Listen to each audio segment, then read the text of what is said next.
The moment my mother-in-law picked up my business card, held it at arm's length like it smelled bad, and laughed, I knew this dinner would be the worst yet. But I couldn't have predicted just how badly the evening would destroy what little remained of my marriage. Beacon Tech Solutions, Patricia read aloud, her voice dripping with amusement. She passed the card to her husband Gerald like it was a joke they were sharing.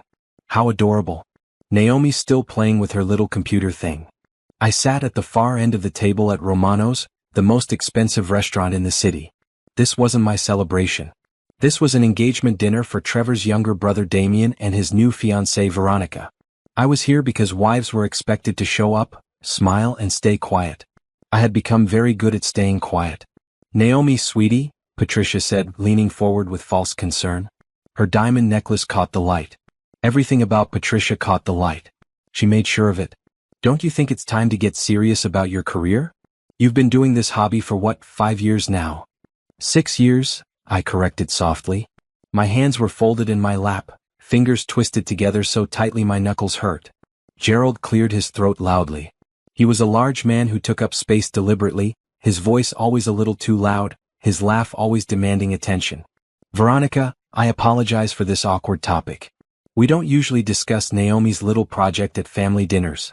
It's somewhat embarrassing, honestly. My husband Trevor sat beside me, silent. He had been silent for 6 years. Veronica shifted uncomfortably in her seat. She was beautiful in an understated way, wearing a blue suit that probably cost more than my monthly mortgage. Her dark hair was pulled back neatly and she'd barely touched her wine. She looked like she wanted to be anywhere else. I don't think, Veronica began carefully, that we should. Oh, don't worry about offending her, Patricia interrupted, waving her hand dismissively. Naomi knows we love her. We just want what's best for her. Right, honey? She looked at Trevor expectantly. Trevor nodded. He always nodded. He cut his steak into precise pieces and said nothing. The thing is, Gerald continued, clearly warming to his topic, we've been very patient, very supportive. But at some point you have to face reality. Naomi, you're 32 years old. Trevor has a real career at the law firm. You're living in his house, using his money to fund these little experiments. It's time to grow up. The words hit me like slaps. Each one landed precisely where it would hurt most. The terrible thing was that I had heard variations of this speech so many times that I should have been numb to it. But I wasn't. It hurt every single time. She's not using my money, Trevor said quietly. Everyone turned to look at him. I felt a flutter of hope. Maybe this time he would defend me. Maybe after 6 years of silence he would finally speak up. She has her own bank account, Trevor continued, then added, though I'm not sure how much is actually in it. The hope died. Of course it did. Patricia laughed high and bright. Well, that's something at least. Tell me, Naomi, what exactly does this Beacon Tech thing do? Is it like one of those Etsy shops? Do you sell phone cases? My jaw tightened. I had explained my company to these people at least 20 times. They never listened. They never wanted to know. Knowing would mean acknowledging that I was building something real, and they had decided long ago that I was incapable of that. We develop cybersecurity solutions, I said, keeping my voice level. Specifically for healthcare systems. We protect patient data from... Oh, computers, Gerald interrupted. Right. Very trendy. Everyone wants to work with computers these days. But the market is so saturated, don't you think? All those big companies like Microsoft and Google. How does a little hobby project compete with that? It's not a hobby, I said, and hated how small my voice sounded. It's a registered business. We have clients. We have. How many employees do you have? Patricia asked, leaning forward with mock interest. 37. 37 people working for your little startup? Gerald's eyebrows rose. How on earth are you paying them? We're profitable, I said. Trevor made a small sound next to me. Not quite a laugh, but close. It was the sound he made when he thought I was exaggerating. Patricia reached over and patted my hand. Her skin was cold, her rings hard against my knuckles. Of course you are, dear. I'm sure you're doing just fine with your little venture. But you have to understand, when we see someone like Veronica here, who's a senior partner at Harrison Ventures, one of the top venture capital firms in Silicon Valley, well, it puts things in perspective, doesn't it? All eyes turned to Veronica. She had gone very still, her wine glass frozen halfway to her lips. Veronica invests in real companies, Damien said proudly. He was 2 years younger than Trevor, better looking, more charming. He had inherited all of Gerald's confidence without the cruelty. Or so I had thought before tonight. Companies that actually matter. That actually change industries. What kind of companies do you invest in? Patricia asked Veronica eagerly. Various sectors, Veronica said carefully. She set down her wine glass and I noticed her hand was shaking slightly. Technology primarily. Healthcare tech, educational platforms, renewable energy startups. See, Naomi? Gerald said triumphantly. Healthcare tech. Real healthcare tech. The kind that gets venture capital funding from firms like Harrison Ventures. Not little hobby projects run out of someone's garage. I don't work out of a garage, I said quietly. I have an office building downtown. 12,000 square feet. Trevor turned to look at me then, his expression confused. You do? I stared at my husband. We had been married for 6 years. We had dated for 2 years before that. And he didn't know where I went every day. He didn't know that I left our house at 7 in the morning and came home at 8 at night. He didn't know that I spent weekends working. He didn't know anything about my life. The realization settled over me like cold water. Where did you think I was going every day? I asked him. He shrugged, uncomfortable. I don't know. Coffee shops? The library? I figured you were doing your computer stuff wherever. Patricia laughed again, that bright, cutting sound. Oh, Trevor, honestly, you should pay more attention to your wife. Though I suppose if the work was impressive, she'd talk about it more, wouldn't she? I had talked about it. I had tried to talk about it. At family dinners, I had mentioned contracts signed, clients acquired, problems solved. They had smiled and nodded and changed the subject to Trevor's cases, to Damien's golf handicap, to Patricia's charity luncheons. After a while, I stopped trying. The point is, Gerald said, gesturing broadly with his wine glass, Naomi needs to be realistic. Trevor's making good money at the firm. There's no shame in being a housewife. Patricia never worked a day after we married, and look how well that turned out. Patricia beamed at this assessment of her life. Maybe you could do some volunteering, Patricia suggested kindly. The junior league is always looking for members. Or you could take some cooking classes. You know Trevor loves a good home-cooked meal. I couldn't remember the last time I had cooked dinner. I was never home in time. I'm not going to be a housewife, I said. The table went quiet. I had broken an unspoken rule. I was supposed to smile and nod and let them mold me into whatever shape made them comfortable. I was supposed to be grateful for their advice, their concern, their relentless efforts to make me smaller. Well, Patricia said, her smile turning cold, I suppose some women aren't cut out for traditional roles. Though it might be nice if you contributed something to the household, since you're living off Trevor's income. I pay half the mortgage, I said. Trevor shifted beside me. It's fine, Mom. Really. Naomi contributes. Does she? Gerald asked. Because from where I'm sitting, it looks like she's playing entrepreneur while you're carrying the financial burden of the household. That's not a partnership, son. That's a dependent. My face burned. I wanted to defend myself, to list every deposit I had made into our joint account, every bill I had paid. But what was the point? They had already decided who I was. Facts wouldn't change their minds. Veronica cleared her throat. I think perhaps we should change the subject. Oh, you're right, Patricia said quickly. I'm so sorry, Veronica. This is your engagement dinner. We shouldn't be wasting time on Naomi's little situation. Tell us more about Harrison Ventures. It must be so exciting working with all those brilliant founders. I watched Veronica's face as Patricia spoke. She looked pained, caught between politeness and discomfort. Her eyes kept drifting to me, then away, like she couldn't quite figure out how to help without making things worse. It's rewarding work, Veronica said carefully. We look for companies that are solving real problems. Companies with strong leadership and clear vision. And you must meet so many impressive people, Damien said, squeezing her hand. Geniuses, right? People who are really changing the world.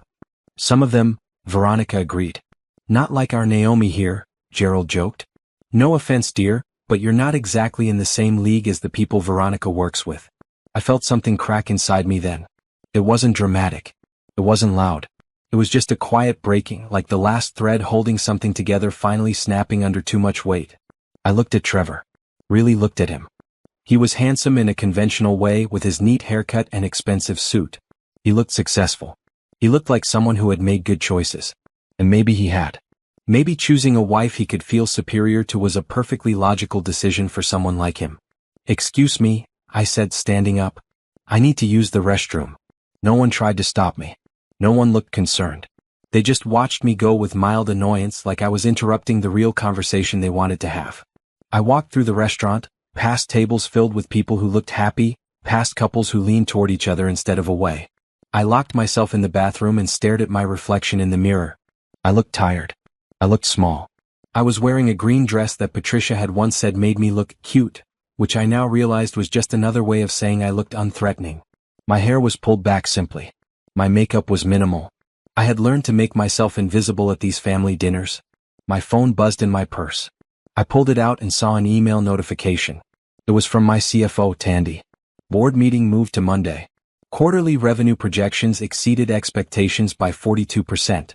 Great work, boss. I stared at the email. At the word boss. At the numbers that represented months of brutal work, of 18-hour days, of sacrificing sleep and social life and any semblance of balance. Beacon Tech Solutions wasn't a hobby. It wasn't a cute little project.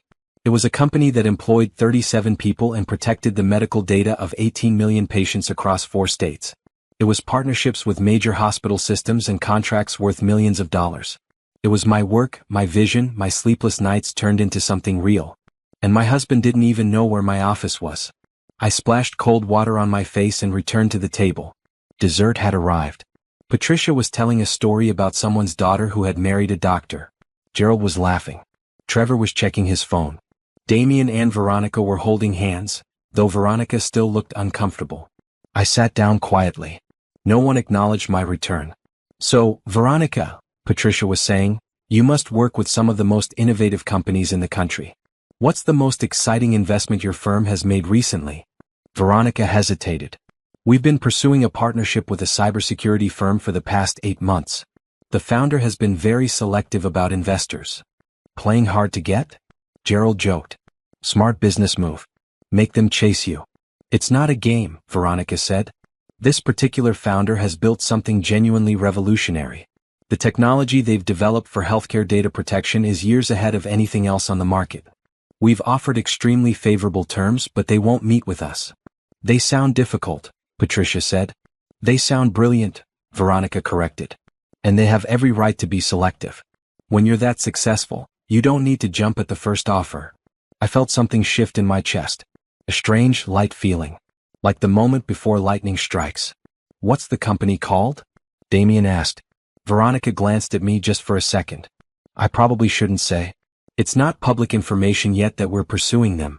Oh, come on, Gerald cajoled. We're family. Well, almost family. You can tell us. Veronica took a sip of her wine. She looked directly at me when she spoke. The company is called Beacon Tech Solutions. The table went silent. I watched their faces. Watched confusion flicker across Patricia's features. Watched Gerald's eyes narrow. Watched Trevor's head snap up from his phone. Wait, Patricia said slowly. That's the name of Naomi's little? She stopped. Her mouth hung open slightly. Veronica was still looking at me. Can you tell me something, Naomi? What's your last name? Harper, I said quietly. Naomi Harper. The fork dropped from Veronica's hand. It clattered against her plate with a sound that seemed impossibly loud in the sudden silence. Oh my God, Veronica whispered. You're an Harper. You're the founder I've been chasing for 8 months. I need to tell you how I ended up at that dinner table, sitting next to a man who didn't know me at all. Because it didn't happen overnight. It took years of small compromises, tiny erasures, daily choices to make myself smaller. And it started the day I met Trevor. I was 24, fresh out of graduate school with a master's in computer science and a head full of ideas that seemed too big for my body to contain. I had spent my thesis year developing the early framework for what would become Beacon Tech Solutions, working with a professor who believed that healthcare data breaches were the next major crisis waiting to happen. He was right. I was right. But being right doesn't matter much when you're a young black woman trying to get people to take your ideas seriously. I met Trevor at a coffee shop near campus. He was 3 years older, already working at his father's law firm, already comfortable in the world in a way I had never been. He wore nice suits. He smiled easily. He bought my coffee without asking, and I thought it was romantic instead of presumptuous. You look stressed, he said, sliding into the seat across from me even though I hadn't invited him. I had papers spread across the table. Code printouts, security diagrams, notes written in margins. I was trying to figure out how to turn my thesis into a business, how to find funding, how to make anyone care about patient data protection before it was too late. I'm working, I told him. On what? I explained it to him.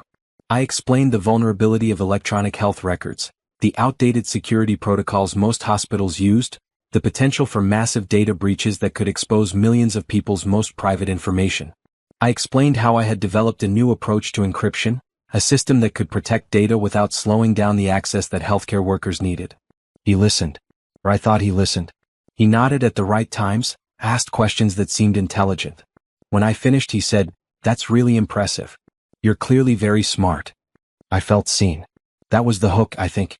He made me feel seen. We dated for 2 years before he proposed. During that time, I was building Beacon Tech solutions from nothing. I maxed out credit cards. I worked 3 part-time jobs while coding at night. I slept 4 hours and dreamed in algorithms. I landed my first client, a small community hospital that was willing to take a chance on an unknown company. Trevor was supportive. Or I thought he was supportive. He let me talk about my work at dinner. He didn't complain when I canceled dates to meet with potential clients. He said he was proud of me. But he never asked about the details. Never wanted to see my office when I finally rented a tiny space above a dry cleaner. Never offered to help with anything beyond emotional support, which mostly meant nodding while I talked and saying, "That's great, babe," whenever I shared good news. I met his family 6 months into our relationship.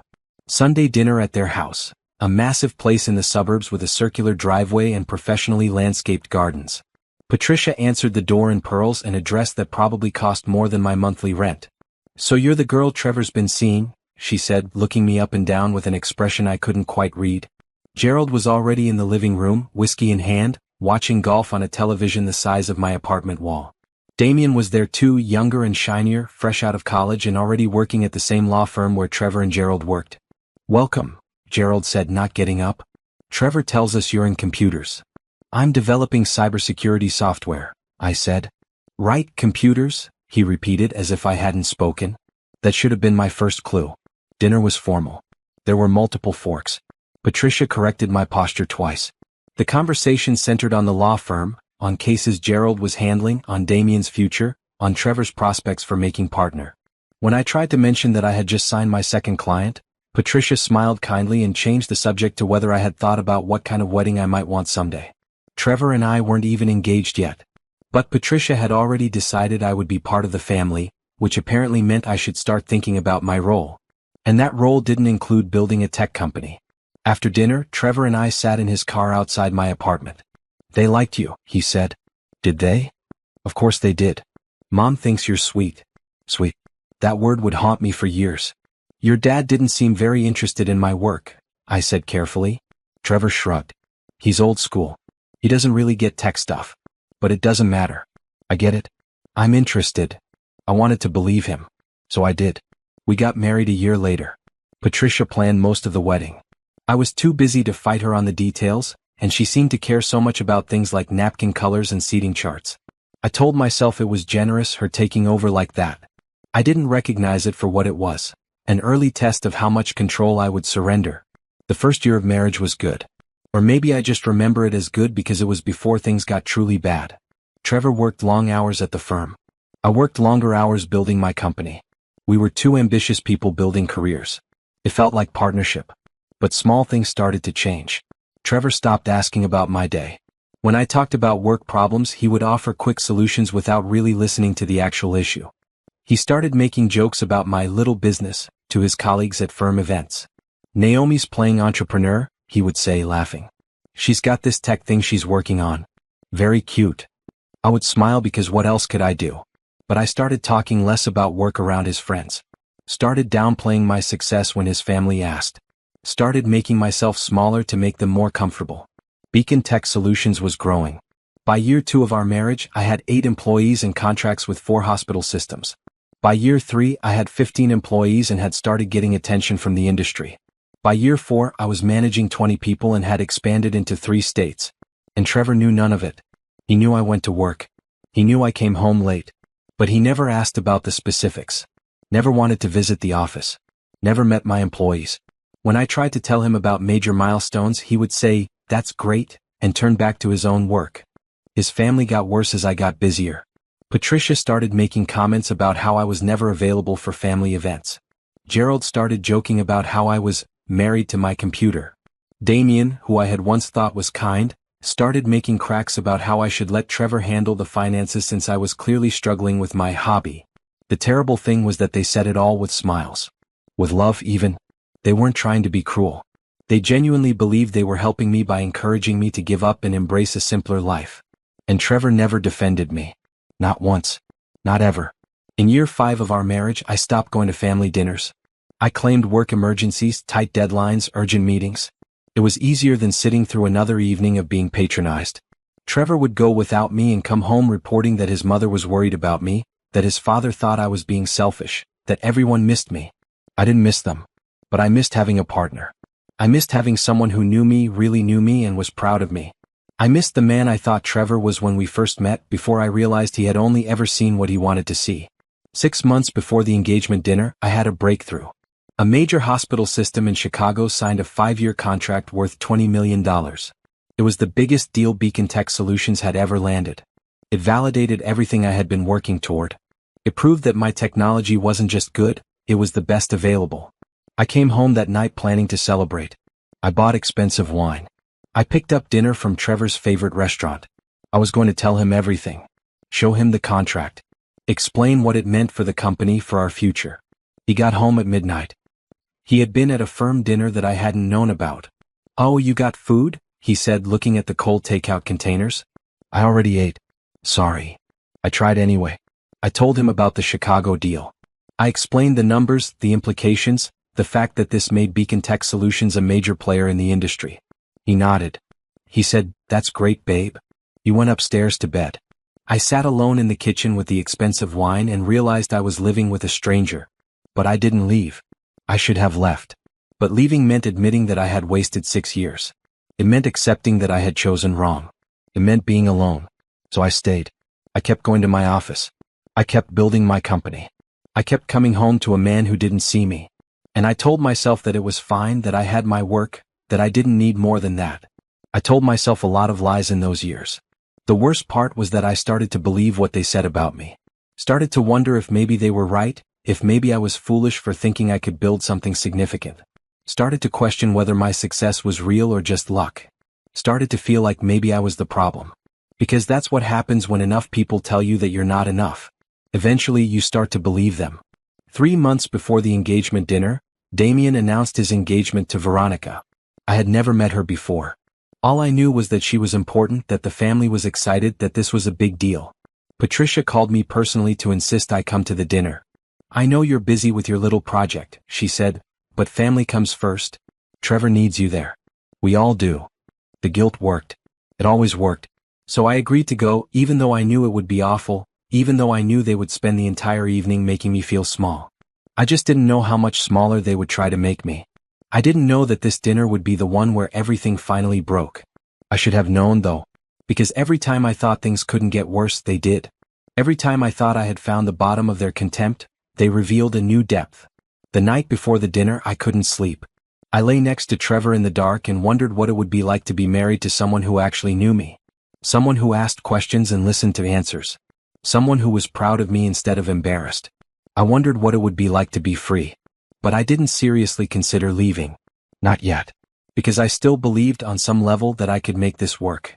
That if I just tried harder, if I just explained things better, if I just succeeded enough, they would finally see me. That's the saddest part looking back. I thought I needed to earn their respect. I thought I needed to prove my worth. I didn't understand yet that some people will never see you no matter how bright you shine. That realization would come soon enough. At a dinner table in an expensive restaurant, when a woman I had never met before would drop her fork and everything would change. But on that night before the dinner, lying in the dark next to my husband, I was still hoping, still trying, still making myself small enough to fit into their narrow view of who I should be. Tomorrow I would stop hoping. Tomorrow I would start seeing clearly. Tomorrow, everything would break beyond repair, and I would finally understand that some things shouldn't be fixed. Some things should just end. Time moved strangely after Veronica said my name. Everything slowed down, each second stretching like taffy, giving me space to notice details I might otherwise have missed. The way Patricia's hand froze halfway to her wine glass. The way Gerald's jaw went slack. The way Trevor's head turned toward me with an expression I had never seen before. Confusion. Complete, total confusion. I don't understand, Patricia said. Her voice had lost its smooth confidence. She sounded uncertain, which was something I had never heard from her before.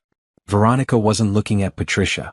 She was staring at me with an expression that mixed shock, embarrassment, and something that might have been respect. Her face had gone pale, and she was gripping the edge of the table like she needed it for support. "N. Harper," she repeated, speaking slowly like she was working through a puzzle. The N stands for Naomi. I've been emailing your assistant for 8 months trying to schedule a meeting with you. I've sent investment proposals. I've called your office at least 30 times. Your CFO keeps telling me you'll consider our offer when you're ready. I nodded. This was true. Harrison Ventures had been persistent, and Tandy had fielded their calls with professional patience. I hadn't been ready to meet with them. I hadn't needed their money. I had been selective about partners because I could afford to be. But that can't be right, Gerald said. He looked at me, then at Veronica, then back at me. You're talking about Naomi's little hobby. Her garage project. I'm talking about Beacon Tech Solutions, Veronica said. She pulled out her phone with hands that shook slightly. She scrolled through something, then turned the screen toward the table. This is the company. The founder maintains a low profile. No public photos, very few interviews. The tech community knows her as N. Harper. I've been trying to meet her for months. On her phone screen was the Beacon Tech website. Professional, clean, showcasing our partnerships with major hospital systems. In the corner was our logo, simple and strong. That's my company, I said quietly. Gerald laughed. It was a confused sound, uncertain. No, that can't be right. Naomi works on computers at home. She has a little startup thing. This is different. It's not different, Veronica said. She was looking at me with something close to awe now. This is the same company. Beacon Tech Solutions is valued at $2.3 billion. They have partnerships with 68 hospital systems across 12 states. They employ, she paused, checking her phone, 37 people currently, with plans to expand to 50 by end of quarter. The number hit the table like a bomb. Trevor made a choking sound. 2.3 billion? That's the last valuation we calculated based on revenue, contracts, and projected growth, Veronica said. She was still staring at me. The company is privately held. And Harper owns 92% of it herself. She's refused all investment offers until now. No, Patricia said. The word came out sharp, almost angry. That's not possible. Naomi's been working on some little project.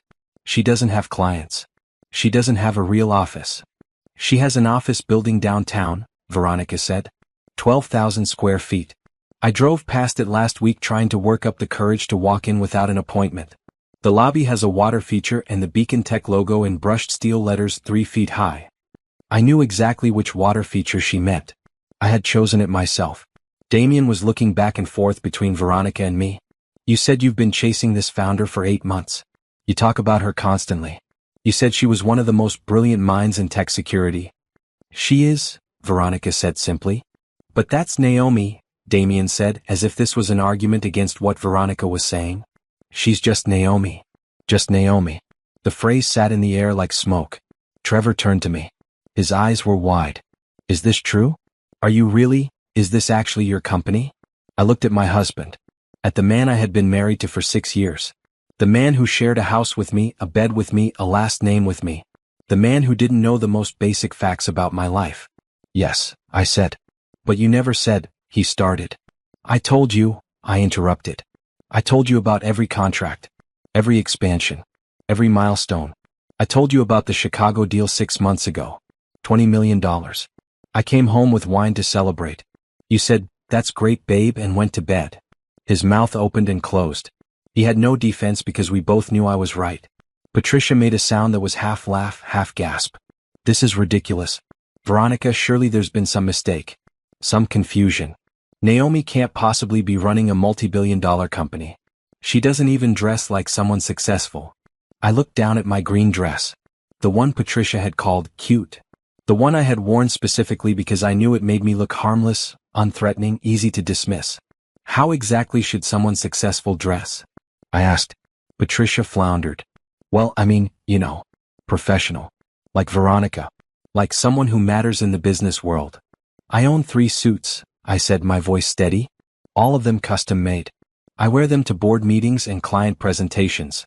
I don't wear them to family dinners because I've learned that looking professional at these events just makes you all more uncomfortable. Gerald found his voice. Came out too loud, too defensive. Now hold on. Let's not get carried away here. Even if this is true, even if you've somehow managed to build something bigger than we thought, that doesn't excuse your attitude. Your absence from family events. Your refusal to contribute properly to your marriage. Contribute properly? I repeated. You know what I mean. You're so focused on this work thing that you neglect your actual responsibilities. To Trevor. To this family.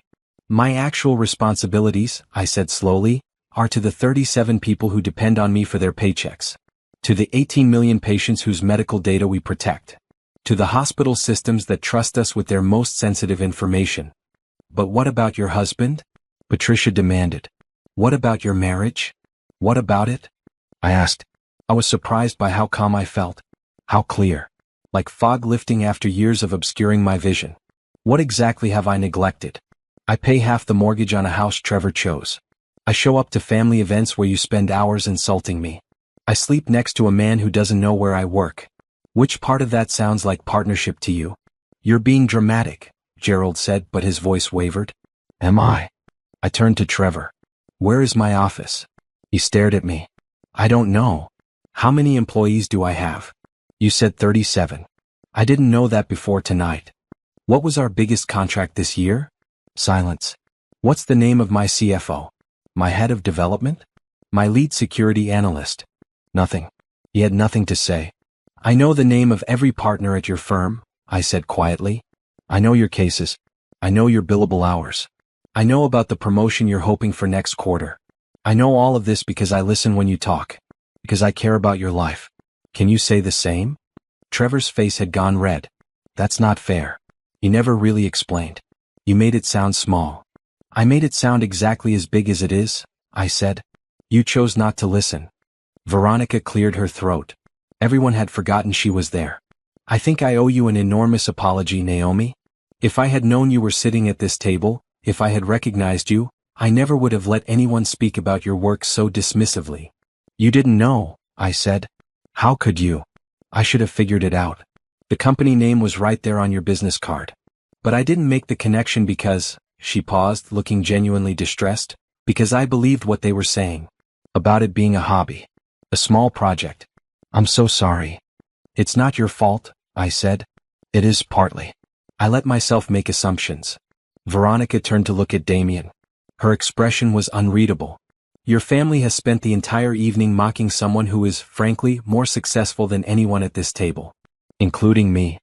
That's an exaggeration, Gerald said quickly. Is it? Veronica pulled up something else on her phone. Beacon Tech Solutions had revenue of $340 million last year.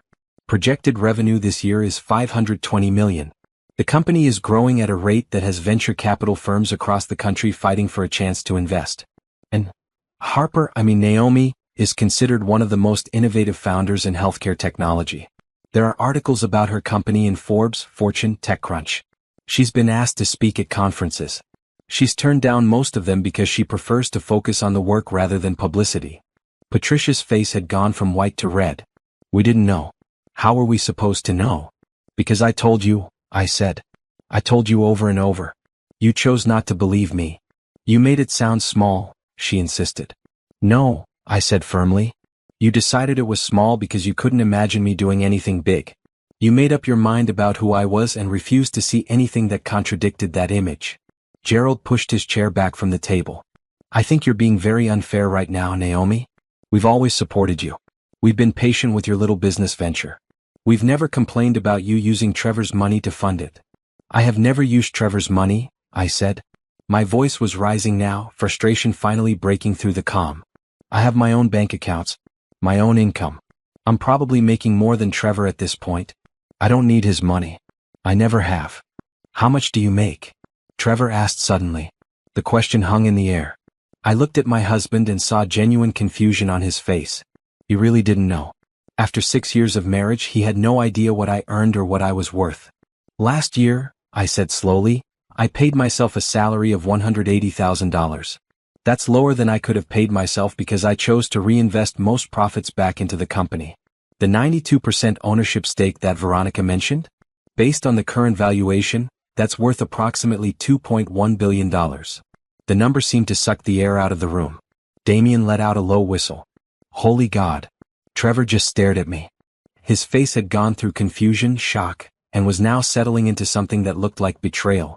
Why didn't you tell me?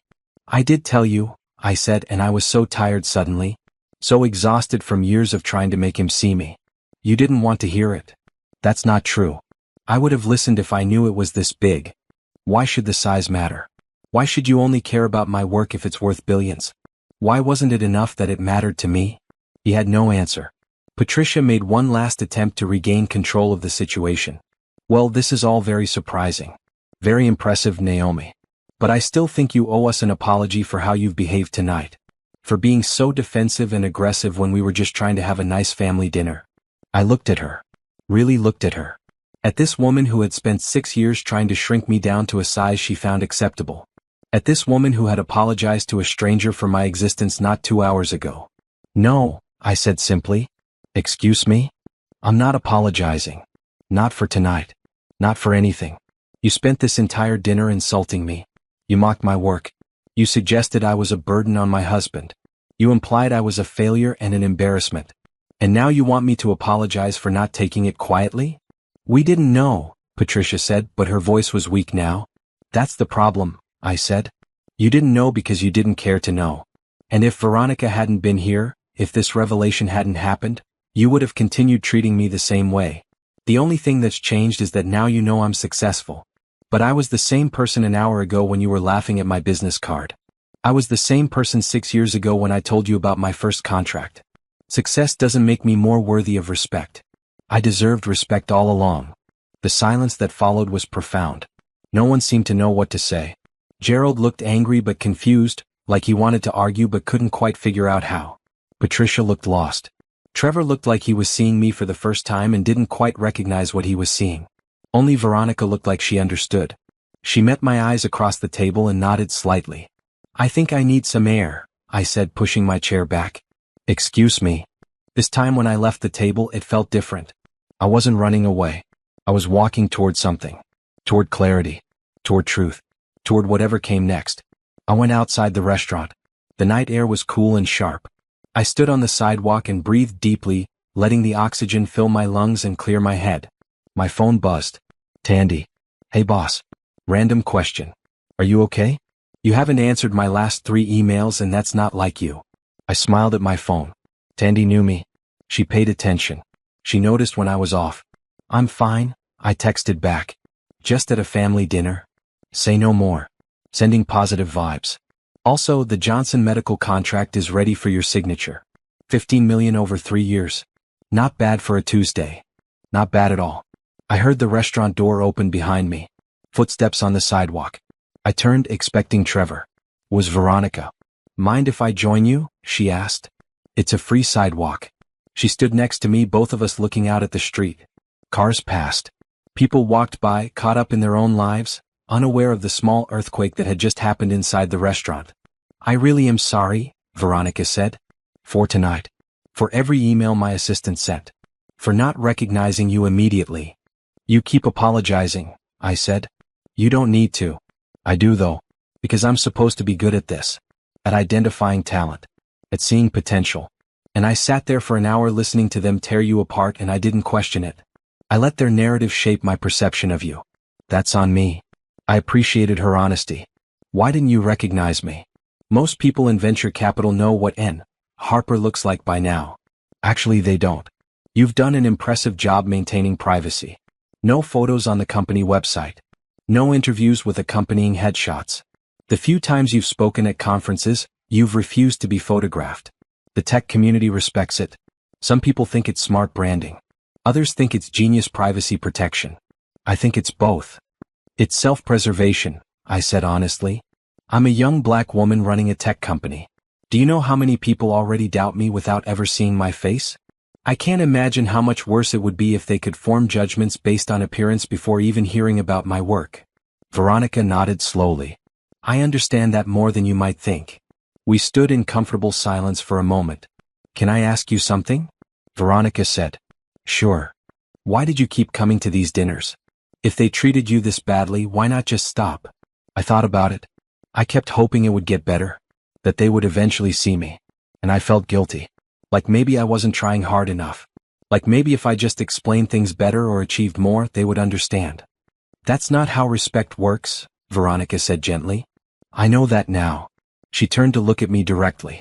What are you going to do? About what? About everything. Your marriage. The family. Moving forward. I met her eyes. I have no idea. That was the truth. Standing on that sidewalk outside the restaurant, my entire life felt like it was balanced on a knife edge. Everything I thought I knew had shifted.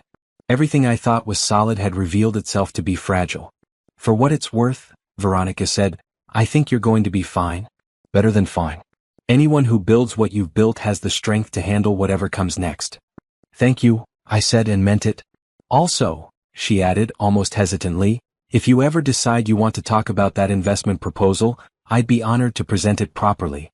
Not as an ambush at a family dinner, but as a real conversation between professionals. I smiled slightly. I'll think about it. That's all I can ask. The restaurant door opened again. This time it was Trevor. He looked stressed, his tie loosened, his hair slightly messy like he'd been running his hands through it. I should go, Veronica said quickly. Good luck, Naomi. With everything. She went back inside, leaving me alone with my husband. Can we talk? Trevor asked. I looked at him and felt nothing. No anger. No love. No hope. Just a profound emptiness where 6 years of marriage should have left something stronger. What do you want to say? I asked. I didn't know, he started. I really didn't know it was this big. You have to believe me. I believe you, I said. That's the problem. Trevor stood on the sidewalk looking lost. His hands were in his pockets, his shoulders slightly hunched against the night air. For the first time in years I saw him clearly. Not as the man I hoped he would become. Not as the husband I wished I had. But as exactly who he was. A man who had chosen not to see me. What does that mean? He asked. That's the problem? It means you didn't know because you didn't want to know, I said. My voice was calm, matter-of-fact. All the anger had burned away during dinner, leaving only clarity behind. You didn't ask questions. You didn't show interest. You made up your mind about who I was and what I was capable of, and you never looked deeper. That's not fair, he said, but his protest was weak. Isn't it? Trevor, we've been married for 6 years. You don't know where I work. You don't know the names of my employees. You don't know what my company does beyond some vague idea that it involves computers. When I came home 6 months ago to tell you about the Chicago contract, you didn't even ask what the contract was for. You could have made me listen, he said, a flash of defensiveness in his tone. Made you? I repeated. I'm your wife, not your teacher. I shouldn't have to force you to care about my life. He looked away, staring at the cars passing on the street. I thought you were exaggerating. When you talked about clients and contracts, I thought you were making it sound bigger than it was. You know, like people do. Like people do, I echoed. You thought I was lying. Not lying exactly. Just inflating things. Because you couldn't imagine me building something real. I didn't say that. You didn't have to. Your actions said it every day for 6 years. Trevor's face flushed. You're acting like I'm the villain here. Like I did something terrible. I just didn't understand the scope of your work. That's not a crime. You're right, I agreed. It's not a crime. It's just a failure. A fundamental failure of partnership, of curiosity, of respect. I do respect you, he insisted. Do you? Because you sat at that dinner table and let your parents mock me for an hour. You didn't defend me once. You laughed along with them. When your dad called me embarrassing, you nodded. When your mom suggested I should give up my work and volunteer at the junior league, you stayed silent.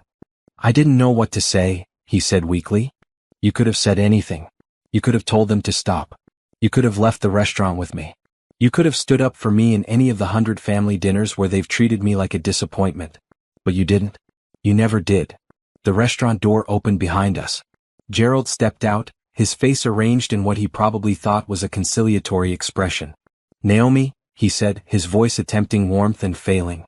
I think we should all go back inside and have a calm discussion about this misunderstanding. There's no misunderstanding, I said. Now let's not be hasty. Obviously there's been some confusion about the scope of your little business. We're willing to admit we may have underestimated things. May have. I asked. Gerald's jaw tightened. Fine. We underestimated. We're sorry. Can we please go back inside and finish dinner like civilized people? I'm not hungry anymore. Naomi, Trevor said, his voice taking on a pleading quality. Come on. Don't make this into a bigger thing than it needs to be. I looked at him. A bigger thing? Your family spent the evening insulting me. Your mother literally apologized to a stranger for my existence. Your father called me an embarrassment. They suggested I was a financial burden and a failure. And you think I'm making it bigger than it needs to be? They didn't know, Trevor said again, like this phrase could excuse everything. Neither did you, I reminded him. Patricia came out then, her heels clicking on the sidewalk. Her face was tight with barely controlled emotion. I will not be spoken to this way by anyone, let alone someone who has been welcomed into this family with open arms. Open arms. I laughed, and the sound was sharp even to my own ears. Is that what you call it? 6 years of subtle insults and condescension. 6 years of making me feel small at every opportunity. 6 years of treating my work like it's a phase I'll grow out of. That's your version of welcome? We have always been kind to you, Patricia insisted. Kind, I repeated. You've been polite. There's a difference. You've smiled while you insulted me. You've laughed while you dismissed everything I care about. You've treated me like a child playing dress-up in the adult world. That's not kindness. That's cruelty with good manners. You're being hysterical, Gerald said. I turned to him. I'm being clear. Maybe you're not used to me speaking plainly because I've spent 6 years trying to be palatable to you. Trying to be small enough that you'd find me acceptable. But I'm done with that now. Damien emerged from the restaurant with Veronica close behind. He looked uncomfortable, caught between his family and his fiancée. Veronica looked quietly furious. Can we all just calm down? Damien asked. This is supposed to be a happy occasion. My engagement dinner. Can we not ruin it with family drama? I looked at him. Sweet, charming Damien who had made jokes at my expense all evening. I'm not ruining anything. Your family did that on their own. We were just having fun, Damien said defensively. Some light teasing. It's what families do. Is it? I asked. Is teasing usually this mean? This pointed? This designed to make someone feel worthless? You're being too sensitive, he said. Veronica made a small sound of disgust. She's not being sensitive. She's being accurate. Damien turned to her, surprised. You're taking her side? There are no sides, Veronica said firmly. There's just what happened.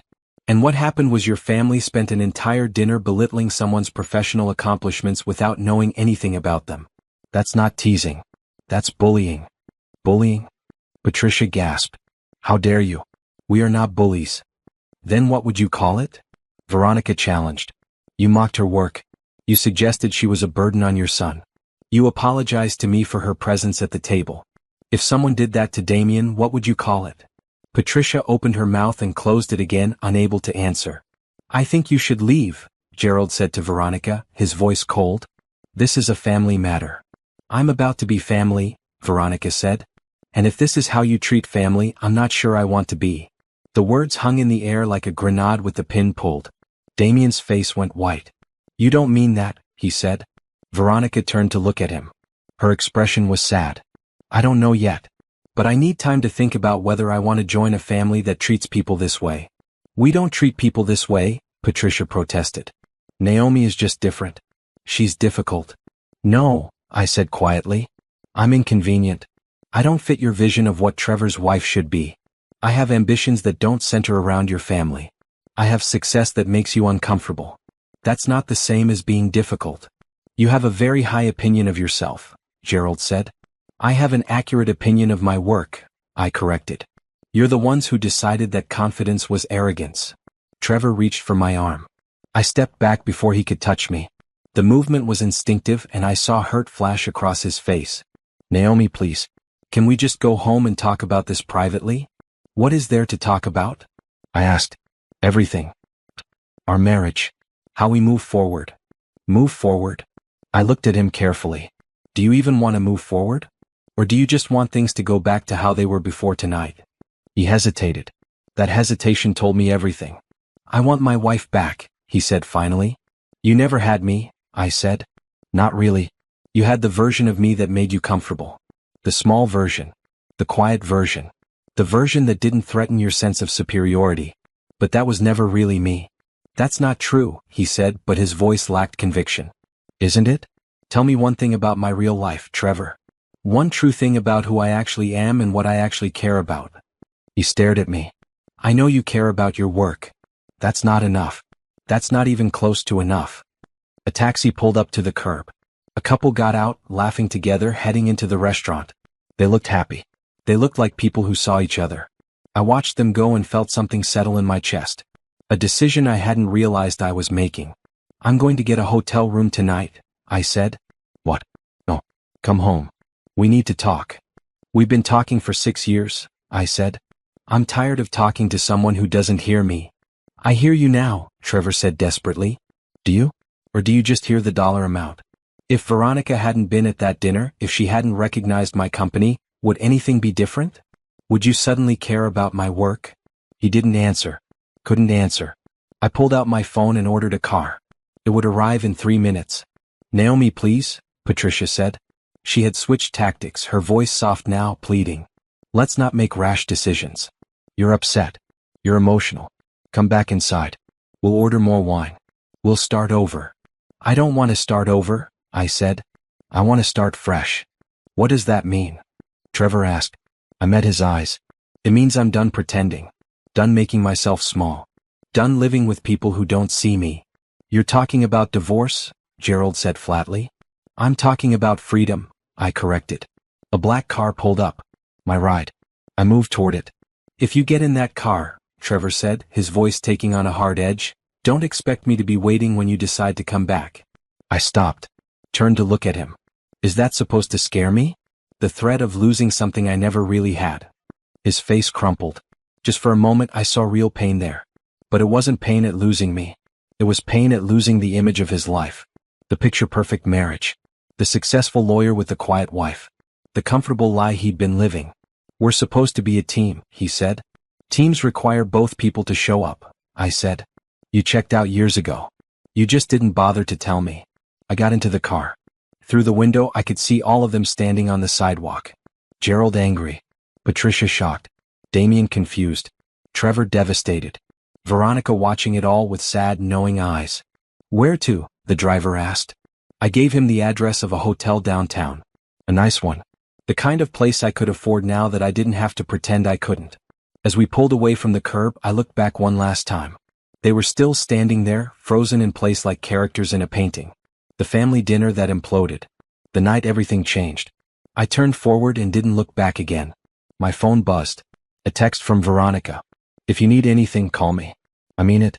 Also, I'm seriously reconsidering this engagement. Is your company hiring? I might need a new job after tonight. Despite everything, I smiled. Then another text came through. This one from Tandy. Boss, I'm seeing some weird charges on the company card. Did you book a hotel room? Are you okay? Should I be worried? I texted back. I'm fine. Long story. Tell you Monday. Okay, but if you need me to come get you with bail money or a getaway car, I'm available. No bail money needed. Just some space to think. Thinking is good. Also breathing. Remember to do both. I laughed out loud. The driver glanced at me in the rearview mirror but didn't comment. At the hotel, I checked in using my own credit card. My own money.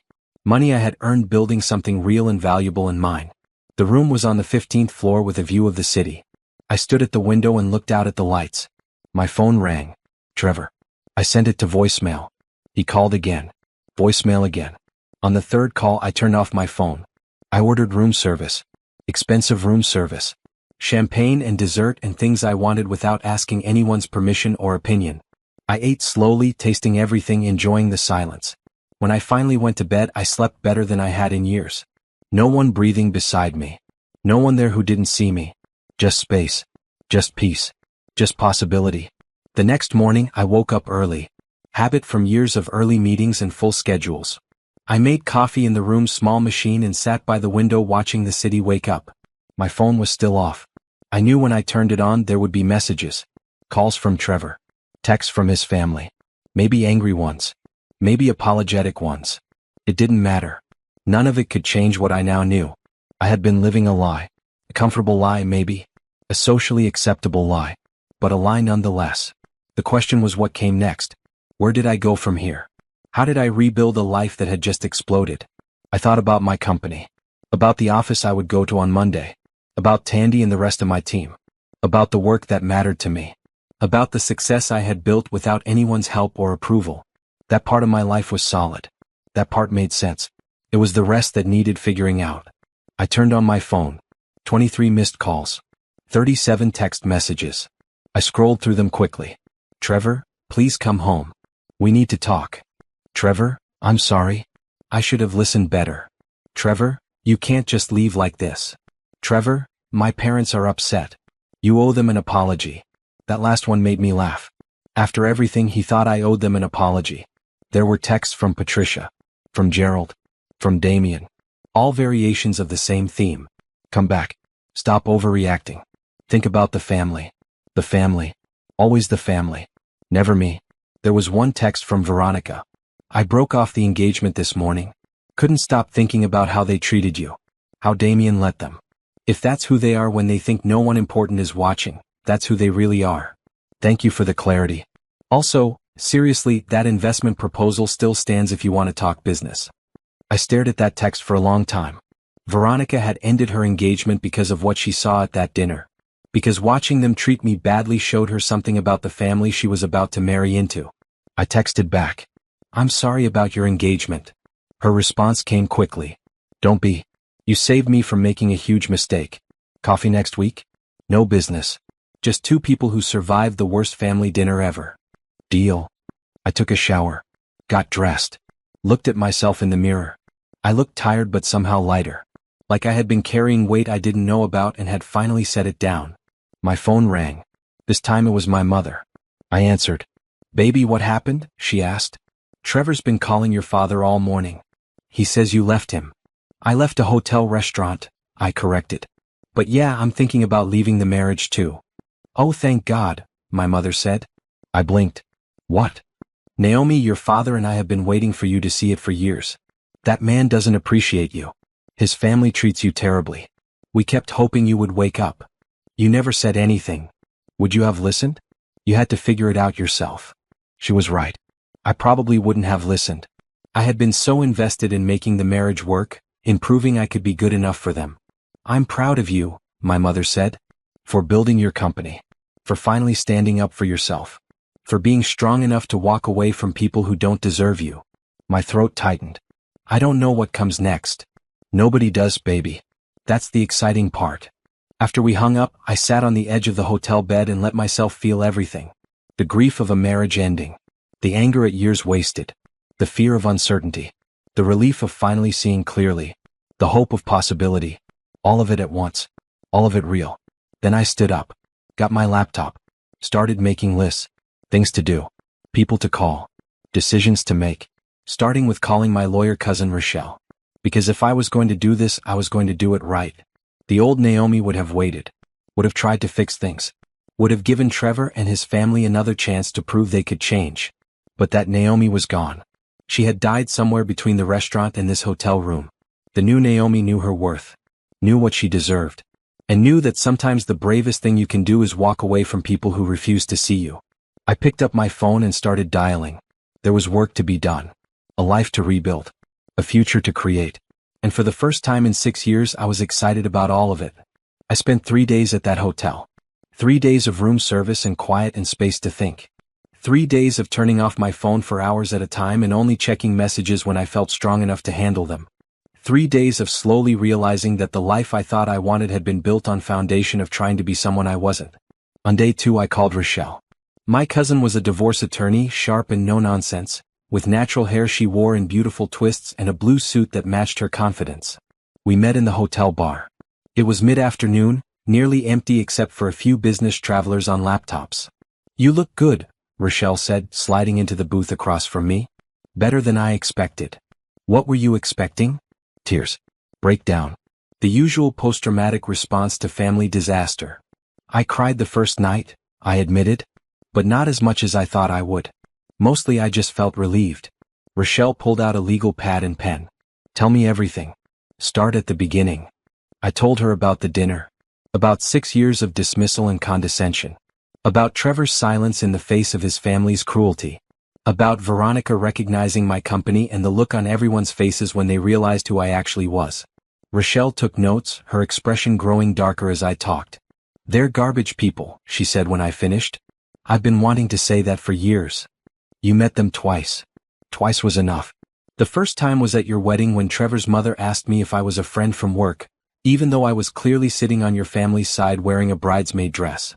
The second time was at that Christmas party where Trevor's dad spent 20 minutes telling me about his cleaning lady like I would have something in common with her because we're both black women." I winced. I had forgotten about that. "The point is," Rochelle continued, "I've been waiting for you to wake up. So now that you're awake, what do you want to do?" "Divorce him," I said. The words came out easier than I expected. "Okay, good. Do you own property together?" "The house is in both names. I've been paying half the mortgage for 5 years. "Kids?" "No." "Shared bank accounts?" "One joint account for household expenses. But I have my own accounts for my business and personal use. The company is entirely mine. I own 92% of it outright." Rochelle whistled low. "How much is the company worth?" "Last valuation was $2.3 billion. Her pen stopped moving. She looked up at me. "I'm sorry, did you say billion with a B?" "Yes." "Naomi." She set down her pen. "Why didn't you tell me this before?" I tried. "You asked about my work last year at Thanksgiving. I said we just closed a major round of contracts. You said, 'That's nice,' and started talking about your new apartment." Rochelle closed her eyes. "I'm as bad as they are." "You're not," I said quickly. "You didn't know because I didn't push. I learned to stop talking about things people didn't want to hear. That's not okay. I should have asked better questions. I should have listened. I'm sorry." "You're listening now," I pointed out. She picked up her pen again. "Okay. So here's the situation. California is a community property state. Anything acquired during the marriage is split 50-50 unless there's a prenup or clear separate property." My stomach dropped. "He could go after my company?" "He could try. But if you can prove the company existed before the marriage and was built primarily with your separate funds and effort, you have a strong case for keeping it as separate property." "When exactly did you start Beacon Tech Solutions?" "The initial framework was my master's thesis.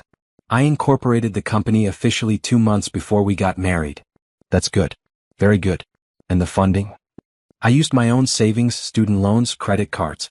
Trevor never contributed financially. He didn't even know the real scope of the company until 3 days ago." Rochelle made rapid notes. "Did you use any joint funds for business expenses?" "No. I was careful about that. My accountant can verify everything." "What about the house?"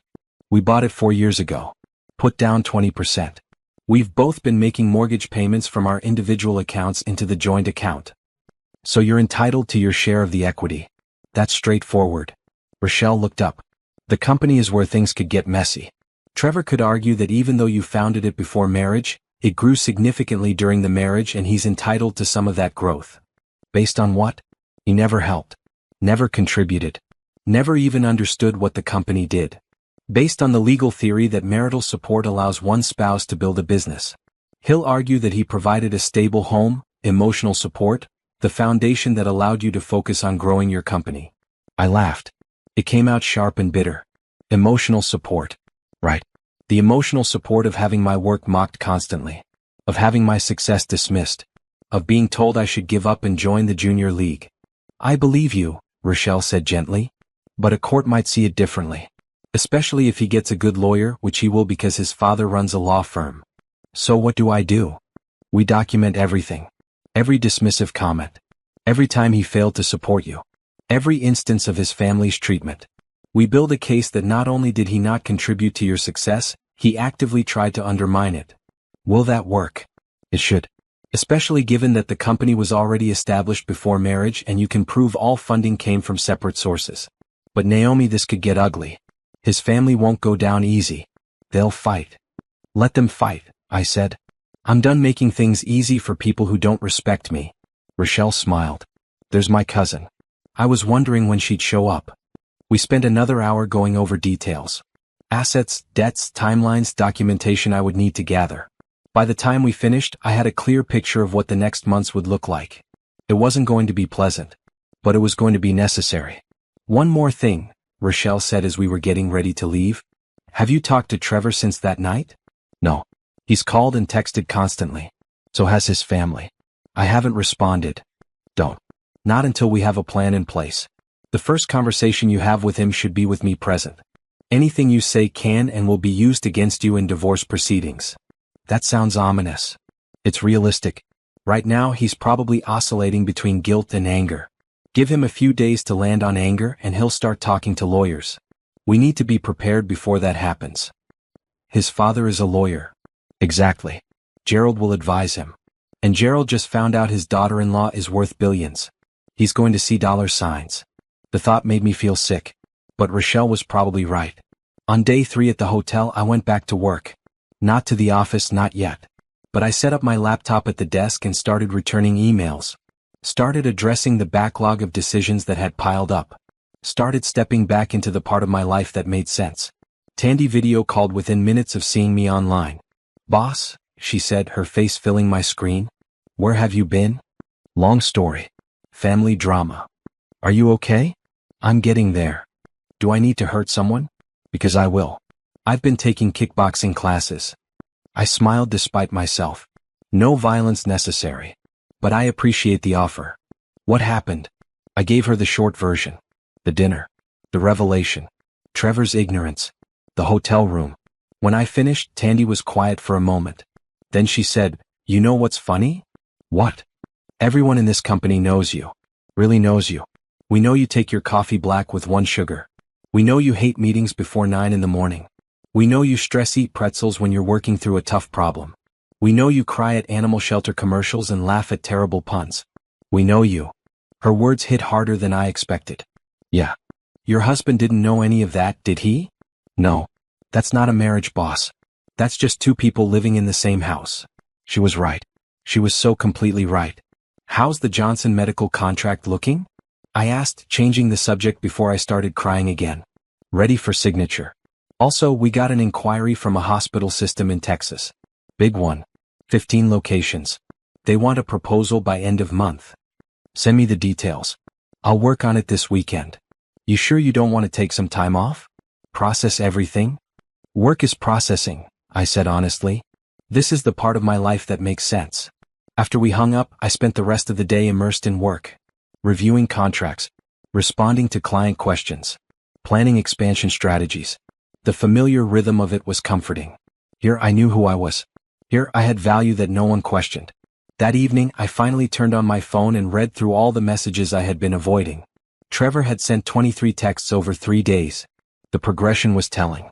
Day 1, "Please come home. I'm sorry. We need to talk." Day 2, "This is ridiculous. You're overreacting. Call me back." Day 3, "I spoke to my father. He says you're not entitled to leave like this. Community property rights work both ways." There it was. Rochelle had predicted it perfectly. Trevor had moved from guilt to anger to legal threats in 72 hours. I felt nothing reading those messages. No sadness. No anger. Just a clinical interest in how predictable it all was. Patricia had sent a long email. I almost deleted it without reading, but curiosity won. "Naomi, I don't know what's gotten into you, but this behavior is completely unacceptable. You've humiliated our family. You've upset Trevor terribly. You've caused Damien to lose his fiancée. All because you couldn't handle a little constructive criticism. We were only trying to help you see reality. Yes, perhaps we underestimated your little business, but that's no reason to blow up your marriage and destroy family harmony. I expect you to come home, apologize to everyone, and work on being a better wife and family member. This is your last chance to make things right before you permanently damage your relationship with this family. Patricia." I read it twice. Then I forwarded it to Rochelle with a note. "Document this." There was one message I hadn't expected. From Veronica. "I meant what I said about coffee. I'd really like to talk, not about business, just as 2 people who survived something bizarre. Also, I want to apologize properly for not speaking up sooner at that dinner. I should have shut them down the moment they started. My silence was complicity. I'm sorry. Let me know if you want to meet. No pressure." I stared at that message for a long time. Veronica had broken off her engagement. She had walked away from Damien and his family because of what she saw that night. That took courage. I texted back, "Coffee sounds good. Thursday morning? There's a place near my office." Her response was immediate. "Perfect. Send me the address." On day 4, I checked out of the hotel. I couldn't hide forever. At some point, I needed to face my actual life. But I wasn't ready to go back to the house I shared with Trevor. Not yet. Instead, I drove to my office. It was Saturday, so the building was mostly empty. I used my key card to get in, took the elevator to the third floor where Beacon Tech Solutions occupied half the space. The lobby looked exactly how I remembered designing it. Clean lines. The water feature Veronica had mentioned. Our logo in brushed steel. Everything professional and polished in mine. I walked through the quiet office, past desks where my employees would sit on Monday, past the conference room where we held client meetings, past the break room with the fancy coffee machine I had bought because I believed in treating my team well. This was real. This was what I had built. This was success that no one could dismiss or minimize or claim wasn't real. I ended up in my office, a corner space with windows overlooking the city. I sat in my chair and looked out at the view. My phone rang. Trevor. I let it go to voicemail. He called again. Voicemail again. Then a text. I'm at your office. I saw your car in the parking garage. Come down or I'm coming up. I felt a flash of anger. This was my space. He had no right to invade it. But avoiding him wouldn't make him go away. At some point, we needed to have this conversation. I went downstairs. Trevor was standing in the lobby, looking around at the space like he was seeing it for the first time. Which, of course, he was. Nice place, he said when he saw me. His tone was flat, emotionless. What do you want, Trevor? I want to talk to my wife. We don't have anything to talk about. We have 6 years of marriage to talk about. You can't just throw that away because of one bad dinner. It wasn't one bad dinner, I said. It was 6 years of bad dinners. 6 years of being dismissed. 6 years of being invisible. That dinner was just the moment I finally saw it clearly. You're being dramatic, he said. The same thing his father had said. I'm being honest. Fine. You want honesty? Here's honesty. You humiliated me. You made me look like an idiot in front of my family and my brother's fiancé. You walked out of dinner like a child having a tantrum. You've been hiding in a hotel for 3 days instead of coming home and working through this like an adult. I stared at him. That's what you think happened? I humiliated you. Yes. Not that your family humiliated me for hours? Not that you sat there silent while they tore apart everything I've built? Not that you've spent 6 years not knowing or caring about my actual life? I cared, he insisted. No, you didn't. You cared about having a wife who didn't make waves. Who fit into your family. Who made you look good. You never cared about me. That's not true. Then tell me something about me, I challenged. Anything real. What do I dream about? What am I afraid of? What makes me happy? What do I want from life? He stared at me. This isn't fair.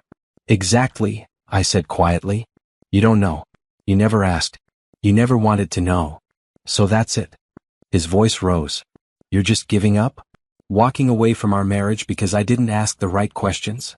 I'm walking away because there's nothing to walk away from. We don't have a marriage, Trevor. We have a legal arrangement. 2 people sharing a house and a last name. That's all it's ever been. My father says you're not entitled to half of everything, he said, and I watched his face change, watched calculation replace emotion. The company was built during our marriage. Community property laws apply. You owe me. There it was. The real reason he had come. I don't owe you anything, I said. We'll see what a judge says. Yeah, I agreed. We will. He moved closer, trying to use his height to intimidate me. It might have worked once. Not anymore. You think you can just leave me? Leave my family? After everything we did for you? Everything you did for me? I repeated. What exactly did you do? What did your family do besides make me feel worthless? We gave you a place in society. Connections. Status. Without us, you'd still be some nobody with a computer hobby. I laughed. I actually laughed. Trevor, I have 18 hospital systems depending on me to protect patient data. I have 37 employees who respect my leadership. I have a company worth billions. What do you have? A job at your daddy's law firm that you got through nepotism. A family name that matters to no one outside your bubble. Status based on nothing you actually built yourself. His face went red. You're going to regret this. No, I said calmly. I really don't think I will. He turned and walked out.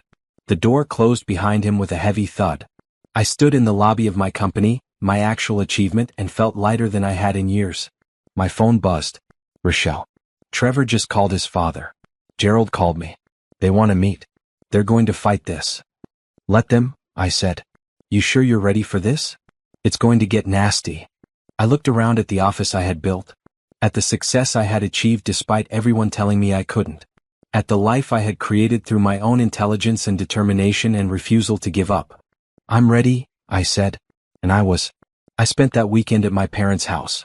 Not because I needed to hide, but because I needed to remember who I was before Trevor. Before his family. Before 6 years of making myself smaller. My mother made my favorite foods. My father sat with me in his workshop while he fixed an old clock, the two of us comfortable in silence. They didn't press me for details. They just gave me space to breathe. On Sunday evening, my mother found me sitting on the back porch watching the sun set. You want to talk about it? She asked, settling into the chair next to mine. Not really. Okay. Want to hear about your Aunt Louise's new boyfriend? I smiled. Is this the one who collects porcelain dolls? Different one. This one breeds snakes. That's worse. Much worse. We sat quietly for a while. Then my mother said, your father and I always knew you'd be someone. Even when you were little. You had this way of looking at problems like they were puzzles waiting to be solved. You'd get so focused you'd forget to eat. I still do that. I know. Tandy emails me when she's worried you're not taking care of yourself. I turned to look at her. Tandy emails you? Someone has to make sure you're eating. You hired an assistant who understands that, boss. She checks in once a month. Tells me if you're overdoing it. I didn't know whether to be touched or mortified. That's invasive. That's love, my mother corrected. You have people who care about you. Who see you. Who know you. That Trevor boy never deserved you. You should have said something. Would you have listened? Probably not. I had been so determined to make the marriage work. So convinced that if I just tried harder, gave more, shrunk smaller, it would all be fine. I wasted 6 years, I said. You didn't waste anything. You built an incredible company during those years. You became the person you were meant to be. You learned what you don't want. That's not waste. That's growth. I feel stupid, I admitted, for not seeing it sooner. Baby, we all make mistakes in love. We all stay too long in situations that hurt us. The important thing is you're leaving now. You're choosing yourself. That takes courage. It doesn't feel courageous. It feels scary. Courage is doing the right thing even when it's scary. Especially when it's scary. My phone buzzed. A text from Rochelle. Meeting with Trevor's lawyer tomorrow at 10. You don't have to attend, but I recommend it. Show strength. Show you're not hiding. I texted back. I'll be there. My mother read over my shoulder. That's tomorrow. You should get some rest. I won't be able to sleep. Try anyway. You need your strength for what's coming. She was right. The next months would be brutal. Divorce was never clean, especially when money was involved. Especially when one party felt humiliated and wanted revenge. That night, I lay in my childhood bed and stared at the ceiling. This room held so many memories. Late nights studying for exams. Early mornings getting ready for school. Hours spent coding my first programs on an old computer my father had bought at a garage sale. This was where I had dreamed of building something big. Something that mattered. Something that would change how healthcare data was protected. I had done it. Despite everyone who doubted me. Despite a husband who didn't believe in me. Despite a family who saw me as a failure. I had actually done it. The next morning I dressed carefully. A blue suit, tailored and professional. My hair pulled back neatly. Minimal jewelry. I looked like the CEO I was. Like someone who knew her worth. Rochelle met me outside the law office. It was a modern building downtown, all glass and steel. Gerald's firm occupied 3 floors. You ready? Rochelle asked. As ready as I'll ever be. Remember, stay calm. Don't let them provoke you. Don't answer questions I tell you not to answer. And if it gets bad, we leave. You don't owe them anything. We rode the elevator up to the 15th floor. The receptionist directed us to a conference room. Large table. Leather chairs. Walls of law books that probably no one ever read. Gerald was already there with another lawyer, a thin man in an expensive suit. Trevor sat next to them looking miserable. He wouldn't meet my eyes. Naomi, Gerald said, standing. His voice was falsely jovial. Good of you to come. Let's settle this like civilized people, shall we? I sat down across from him. Rochelle sat next to me, her notepad ready. Let's start with the house, Gerald began. Clearly that needs to be sold. Proceeds split evenly. Fine, I said. I didn't care about the house. It had never felt like home anyway. Now regarding the business, Gerald continued, and I saw the gleam in his eye. As we understand it, Beacon Tech Solutions was founded shortly before your marriage and grew substantially during the marriage. California law is clear on this. Community property rules apply.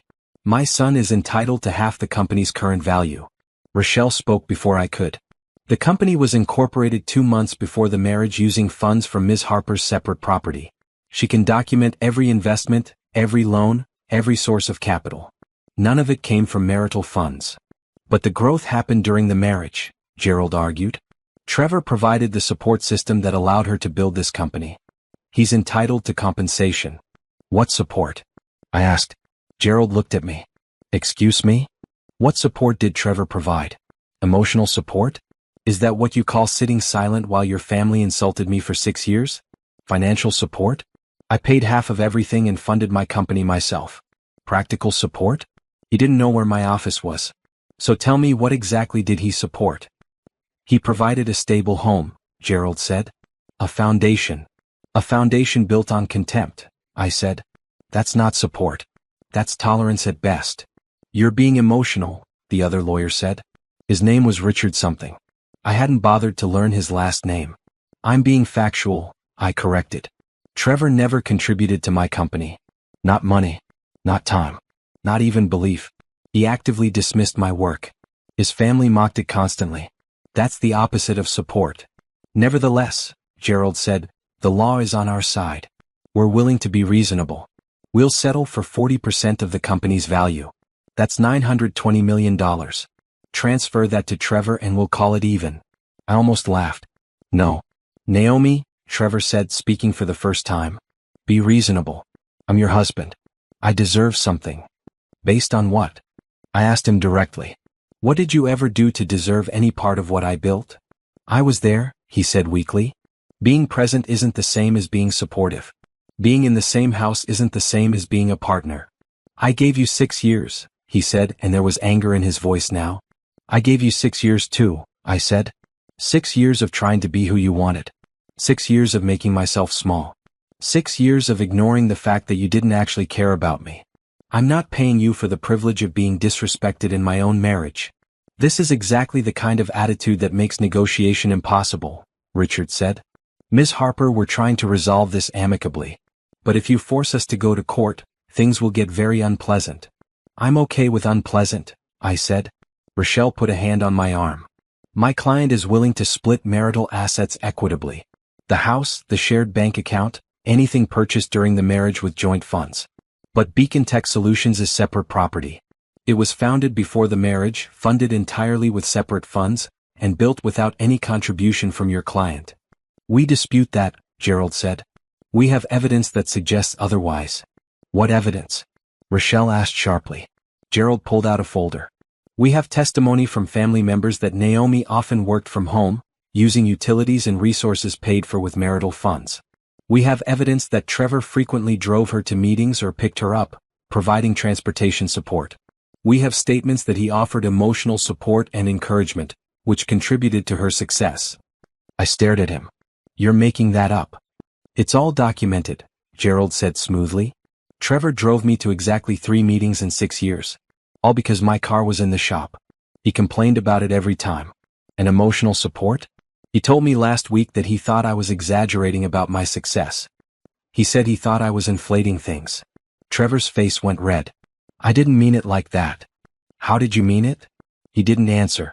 Let's take a break, Rochelle said. Give everyone time to cool down. Agreed, Richard said. We left the conference room. Rochelle pulled me into an empty office down the hall. They're going to fight dirty, she said. Gerald's fabricating support claims. They'll probably try to prove you used marital resources to build the company. I didn't. I can document everything. I know. But documentation takes time to review. And they'll drag this out as long as possible, running up legal fees, trying to pressure you into settling. I'm not settling. Not even a little. A few million to make this go away. Not $1, I said firmly. If I give them anything, I'm validating their claim that they deserve it. That Trevor contributed somehow. He didn't. He never did. And I won't pay him to go away. Rochelle studied me. Okay. Then we fight. But Naomi, this could take years. Could cost hundreds of thousands in legal fees. It could get very, very ugly. I don't care. You might care when they start digging into your personal life. When they try to make you look bad in court. When they bring up every argument, every fight, every mistake. Let them, I said. I have nothing to hide. My company is legitimate. My success is real. And anyone who looks at the evidence will see that Trevor contributed nothing. We went back to the conference room. Gerald had that satisfied look of someone who thinks he's winning. We have a counter-proposal, Rochelle said. Ms. Harper will agree to split the house proceeds 50-50. She'll split the joint bank account 50-50. She'll also agree to pay Mr. Thompson a settlement of $100,000 in recognition of 6 years of marriage. 100,000? Gerald laughed. That's insulting. It's generous, Rochelle countered, given that Mr. Thompson contributed nothing to the asset in question. But Ms. Harper is willing to acknowledge the years of marriage with a settlement. That's her final offer. Absolutely not, Gerald said. We want at least 10% of the company. That's $230 million. Then we'll see you in court, Rochelle said, standing up. I stood too. Trevor looked panicked. Wait, he said. Just wait. Can we talk about this? No, I said simply. You had 6 years to talk to me. To see me.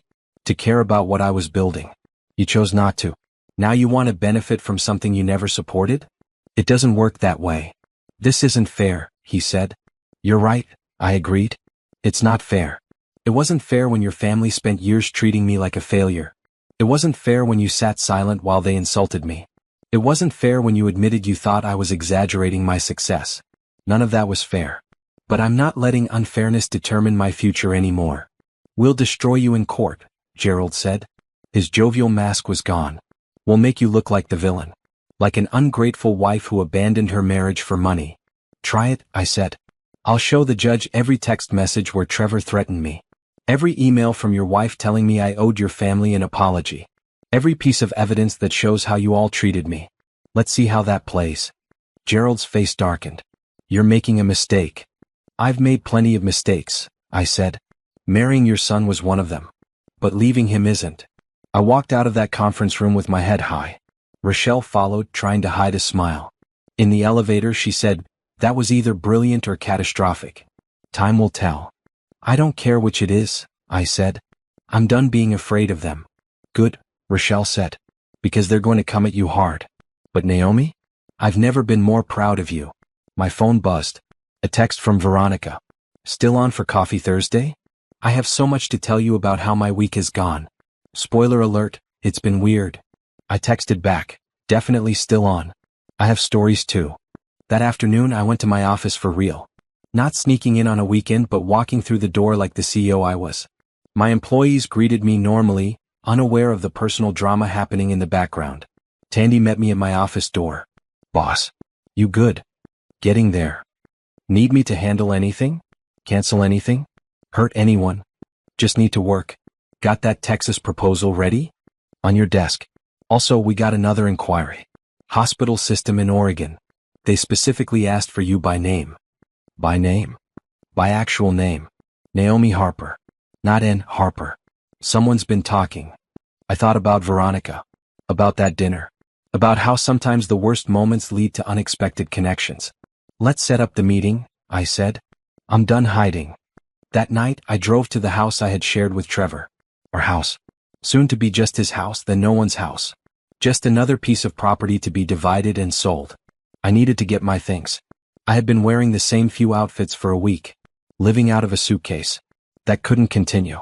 Trevor's car wasn't there. Good. I didn't want another confrontation. I let myself in. The house was exactly as I had left it. Coffee cups still in the sink from the morning of that dinner. Mail piled on the counter. Everything frozen in time. I went upstairs and started packing. Clothes, toiletries, the few personal items I cared about. My laptop and files were already at the office. Everything else could be sold with the house. I was loading boxes into my car when Trevor pulled up. He got out slowly, looking exhausted.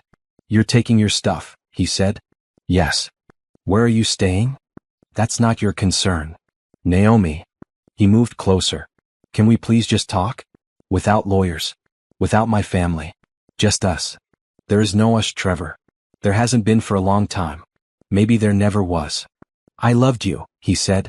Did you? Or did you love the idea of me? The version of me that fit into your life without causing problems? He didn't answer. That's what I thought, I said. I loaded the last box, closed the trunk, stood looking at this man I had promised forever to. I hope you find someone who fits your family better, I said. Someone who wants to be small. Someone who's happy being tolerated instead of celebrated.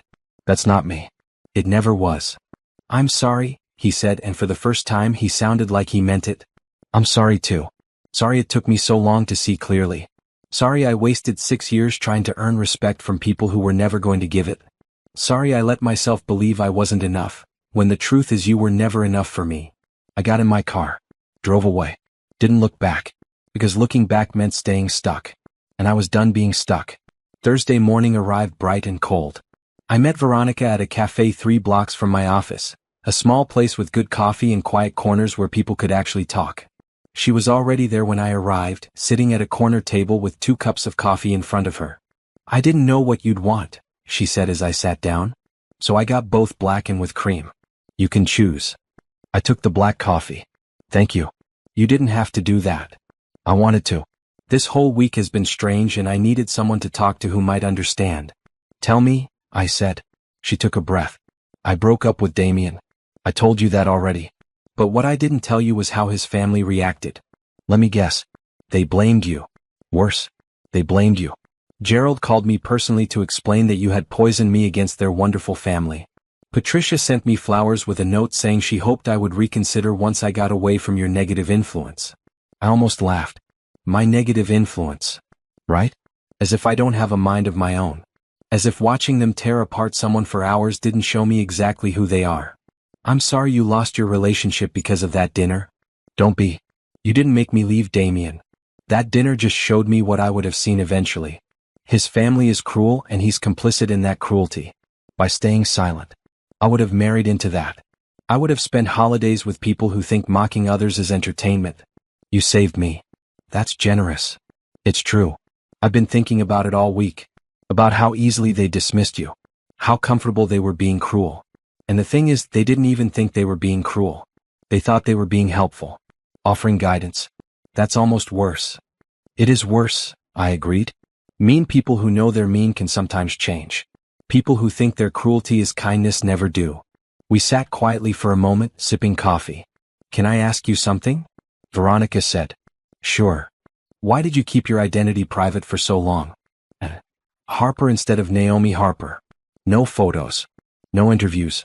I've been in venture capital for 8 years and I've never seen a founder guard their privacy so carefully. I thought about how to answer. Multiple reasons. Partly it's practical. When people see a young black woman, they make assumptions. They doubt. They question whether I really know what I'm talking about. When they just see results, see the company's success, they have to take it seriously first. That's depressing. That's reality. But there's another reason too. I didn't want my personal life connected to my company. I didn't want clients reading articles about my marriage or my family. I wanted Beacon Tech to stand on its own merit. Smart, Veronica said. But also lonely. Yes, I admitted. Also lonely. Is that why you stayed with Trevor so long? Because keeping your identity separate meant you couldn't talk to anyone about what you were actually dealing with? I hadn't thought about it that way. But she was right. I had been so careful to keep my professional and personal lives separate that I had ended up isolated in both. Maybe, I said. I didn't realize I was doing it. But yeah, maybe that was part of it. For what it's worth, Veronica said, I think what you've built is incredible. Not just the company, though that's impressive. But the way you handled that dinner. The way you stood up for yourself. I've been in 100 business meetings and I've never seen anyone handle confrontation with that much grace. It didn't feel graceful. It was. You were calm and clear. You didn't yell or cry or make a scene. You just stated facts and walked away. That's power. My phone buzzed. A text from Tandy. Boss, do you know why a reporter from Forbes just called asking for a comment about your divorce? How do they even know about it? It's been less than 2 weeks. I showed Veronica the text. She winced. Gerald probably leaked it. He'll want to control the narrative. Make you look bad before you can make him look bad. Can he do that? He's a lawyer. He knows how to work the press. I texted Tandy back. No comment to any reporters. If they call again, refer them to our PR firm. Veronica was watching me. You okay? I'm fine. I expected this. Rochelle warned me it would get ugly. How ugly are we talking? Full court battle. Gerald's claiming Trevor contributed to my company's success. They want 40% of the current value. Veronica's eyes went wide. That's almost $1 billion. Yeah. They're delusional. They're desperate. And angry. And Gerald's used to winning. Are you scared? I thought about it. Was I scared? Part of me was. The part that worried about public perception, about negative press, about months or years of legal battles. But another part of me, the part that had built a multi-billion-dollar company from nothing, the part that had survived 6 years of being diminished, that part wasn't scared at all. Not scared, I said. Just tired. Tired of fighting people who should have been on my side. Tired of defending my right to exist and succeed. You shouldn't have to defend that. I know. But here we are. We talked for another hour. About business. About life. About what it meant to be women in tech, women of color in spaces that weren't built for us, women who succeeded anyway. When we finally got up to leave, Veronica hesitated. Can I ask you something else? Of course. That investment proposal. I know this probably isn't the right time, but I meant it. If you're ever interested in discussing partnership with Harrison Ventures, I would love to talk. Real talk. Professional talk. Not ambush at family dinner talk. I smiled. I'll think about it. Once this divorce mess is settled. Fair enough. We exchanged actual phone numbers. Made plans to meet again. It felt strange making a friend out of what should have been a disaster. But sometimes the best things came from the worst situations. Walking back to my office, I felt lighter. Like talking to someone who understood, had released pressure I didn't know I was carrying. Tandy was waiting for me with a concerned expression. Boss, we need to talk about this Forbes thing. I did some digging. The reporter who called is known for writing hit pieces. Someone definitely fed them information. What kind of information? Questions about whether Beacon Tech is stable. Whether personal drama is affecting your leadership. Whether the company can survive if you're distracted by divorce proceedings. I sat down at my desk. Gerald's trying to tank my company. Looks like it. But boss, here's the thing. I've been here since day one. I've watched you build this. Your team believes in you. Your clients trust you. One nasty article won't change that. But it could scare potential clients. It could. Or it could backfire on them. Make them look petty and vindictive. She was right. But it still hurt. Gerald wasn't just going after my money. He was going after my reputation. Get me PR on the phone, I said. We need to get ahead of this. The next few weeks were brutal. Just like Rochelle had warned. Forbes did run an article, carefully worded to avoid libel but clearly questioning my stability and leadership. Other publications picked up the story. Tech blogs started speculating about Beacon Tech's future. My PR team went into overdrive. We scheduled interviews with friendly journalists. We released statements from satisfied clients. We showed revenue projections and growth metrics. We made it clear that Beacon Tech Solutions wasn't just one person but a whole team of talented professionals. Through it all, I kept working. Kept meeting with clients. Kept closing deals. Kept building. Because that's what I did. I built things. And no amount of Gerald's maneuvering could change that. 3 weeks after the coffee with Veronica, Rochelle called me into her office. We got the discovery documents from Gerald's team, she said. It's bad. How bad? They're claiming you had an affair. That your work obsession was actually you spending time with another man. They're saying Trevor was the devoted husband who supported you while you cheated. I felt like I'd been punched. That's completely false. I know. But they have text messages. What text messages? Rochelle pulled them up on her computer. Messages between me and Kwame, my head of development. Late-night conversations about code issues. Inside jokes about debugging problems.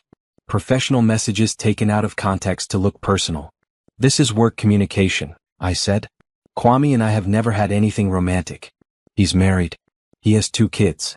I believe you. But out of context, these messages could look suspicious to a judge who doesn't understand tech culture. I scrolled through the messages. They were cherry-picked. Every friendly good night, or thanks for staying late highlighted. Every technical conversation removed. They're twisting everything, I said. That's what they do. We'll depose Kwame. Get his testimony. Prove these were work communications. But Naomi, you need to prepare yourself. This is going to be their strategy. Make you look like the bad spouse. Like the one who destroyed the marriage.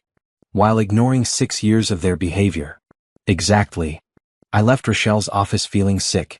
Not because I was guilty of anything but because I was learning how easily truth could be manipulated. That evening, I called a meeting with my senior team. Tandy, Kwame, and 3 others. My core people. You probably know there's been press about my personal life, I said. My divorce is getting complicated. The other side is making things up to try to discredit me. I want to be transparent with all of you. This might get worse before it gets better. If anyone wants to distance themselves from me or from the company until this settles, I understand. No one moved. Boss, Kwame said, we know you. We work with you every day. We know there's nothing inappropriate between us. If they want to twist our work conversations into something else, that's on them. But I'm not going anywhere. Me neither, Tandy said. You built this company. You built this team. We're not abandoning you because your ex-husband's family is trying to cause trouble. The others nodded in agreement. I felt tears threaten. I swallowed them back. Thank you. All of you. We're in this together, Kwame said. That's what teams do. After they left, I sat alone in my office. Outside the window, the city lights were coming on. People going home to their families, their partners, their lives. I went home to an apartment I'd rented temporarily. Empty, quiet, mine. And for the first time in weeks, I felt grateful. Grateful for the team that believed in me. Grateful for the company that gave me purpose. Grateful for the clarity that had come from that terrible dinner. Gerald could try to destroy my reputation. Trevor could claim he deserved my money. Patricia could send passive-aggressive emails about family values. None of it could touch what I had actually built. None of it could diminish what I had achieved. They could fight all they wanted. I would keep building. Because that's who I was. That's who I had always been. And no one could take that away from me. 2 months after I left that dinner, Trevor showed up at my office. Tandy tried to stop him, but he pushed past her into my private office, closing the door behind him. We need to talk, he said. I looked up from my computer. He looked terrible. His hair was messy, his suit wrinkled. He had dark circles under his eyes like he hadn't been sleeping. You can't just show up here, I said calmly. If you want to communicate, do it through our lawyers. I can't afford my lawyers anymore, he said. Do you know how expensive this is? The fees are eating me alive. Then settle. Accept my offer. $100,000? That's nothing. That's insulting. It's generous considering you contributed nothing. He paced across my office, agitated. I'm losing everything. The house is going on the market. My family won't speak to me because they say I should have controlled you better. My career is stalling because all anyone wants to talk about is my divorce. You've ruined my life. I ruined your life? I stood up. Trevor, I spent 6 years trying to build a life with you. You ignored me. Your family insulted me. And now that I'm leaving, you want to play victim? You didn't have to make it so public. You didn't have to embarrass my family. Your family embarrassed themselves. I just stopped pretending it was okay. He slammed his hand on my desk. I didn't flinch. Tandy immediately opened the door, phone in hand, security number pulled up. Is everything okay, boss? She asked. It's fine, I said, keeping my eyes on Trevor. Trevor was just leaving. I'm not leaving until you hear me out, he said. Then I'm calling security, Tandy said. Wait. Trevor held up his hands. Please. Just 5 minutes. I nodded at Tandy. She left but didn't close the door all the way. What do you want? I asked Trevor. I want you to tell the truth. Tell the lawyers that I supported you. That I helped build this company. That I deserve something. I won't lie for you. It's not lying. I was there. I was your husband. That counts for something. Being present isn't the same as being supportive. You know that. He ran his hands through his hair. You're being vindictive. You're punishing me because my family hurt your feelings. Your family didn't hurt my feelings, Trevor. They showed me who they were. And more importantly, you showed me who you were by staying silent. I should have defended you more, he admitted. I know that now. But you never told me how much it bothered you. I shouldn't have had to tell you. Basic respect shouldn't require instructions. What if I testify that I did support you? What if I tell the court about all the times I helped? You'd be committing perjury. And I'd have documentation to prove you're lying. Email chains. Text messages. Calendar records showing you never attended a single company event. Never met a single employee until this disaster started. Never showed any interest in my work. His face fell. So that's it? You're just going to destroy me? I'm not destroying you. I'm refusing to reward you for doing nothing. There's a difference. I loved you, he said, and his voice cracked. You loved the idea of me. The version that fit neatly into your life. But you never loved the real me because you never bothered to know the real me. That's not true. I walked around my desk to face him directly. Tell me my middle name. He stared at me. What? My middle name. If you loved me, you should know it. He opened his mouth, closed it. It's Grace. My middle name is Grace. We've been married for 6 years and you don't know my middle name. That's not fair. Lots of people don't know their spouse's middle name. What's my mother's name? Patricia. That's your mother's name. Mine is Diane. What's my favorite food? Silence. What's my biggest fear? What makes me laugh? What do I dream about when I think about the future? I don't. You don't know. Because you never asked. Because you never cared to know. You were married to your idea of me, not to the actual me. He sank into one of my office chairs. I messed up. Yes. I'm sorry. I know. But sorry doesn't fix 6 years of indifference. Sorry doesn't give me back the time I spent trying to earn your respect. Sorry doesn't make this marriage worth saving. What if I changed? What if I started paying attention now? It's too late, Trevor. Even if you meant it, which I doubt, the foundation is broken. You can't build a marriage on someone finally deciding you're worth noticing after they discover you're successful. That's not love. That's opportunism. So you're just done? No second chance. I gave you 6 years of chances. Every day I tried to connect with you. Every time I shared something about my work and you ignored it. Every family dinner where you stayed silent while they tore me apart. Those were all chances. You used them up. He stood slowly. My father says we're going to win in court. Your father is delusional. He says the judge will see you as an unfaithful wife who abandoned her marriage. Based on fabricated evidence that will fall apart under scrutiny. Trevor, you're going to lose. Not because I'm more powerful or have better lawyers. But because the truth is on my side. I built something real. You did nothing to help. No amount of lying or manipulation will change those facts. You used to be kind, he said quietly. What happened to you? I grew a spine, I said. I stopped accepting scraps and started demanding what I deserve. If that seems like a personality change, it's because you only ever saw the version of me that made you comfortable. I don't even recognize you anymore. Good. Because the person you thought you married never really existed. She was a performance. An attempt to fit into your family. I'm done performing. He walked to the door. Stopped. Turned back. Do you hate me? I thought about it. Did I hate him? Hate required energy, emotion, investment. I felt none of those things. No, I said honestly. I don't hate you. I just don't care about you anymore. And that's worse, isn't it? He left without another word. Tandy appeared immediately. You okay? Yeah. Just tired. He looked rough. He's realizing he's going to lose. That's hard for people who've never lost before. My phone rang. Rochelle. Trevor just left my office building, she said. Security footage shows he was there for 20 minutes. Please tell me you didn't talk to him without me present. He showed up. I handled it. Naomi. I didn't say anything that would hurt our case. I just told him the truth. The truth is often what hurts cases. What did he want? He wanted me to lie. To say he supported me. To give him money he doesn't deserve. And you said? I said no. I said the truth would come out. I said he was going to lose. Rochelle sighed. Okay. Not ideal but not terrible. Just please next time, call me before you have any interaction with him. There won't be a next time. He knows where I stand now. After we hung up, I tried to go back to work. But I couldn't focus. Trevor's visit had stirred up emotions I thought I had processed. Not anger. Not sadness. Just exhaustion. Exhaustion at having to defend my right to leave. Exhaustion at having to prove I deserved what I had built. Exhaustion at fighting people who should have been supporting me from the beginning. I left early. Went back to my apartment. Made dinner. Ate alone. This was my life now. Solitary. Quiet. Mine. Was it lonely? Sometimes. But it was better than being lonely in a marriage. Better than being surrounded by people who didn't see me. My phone buzzed. A text from Veronica.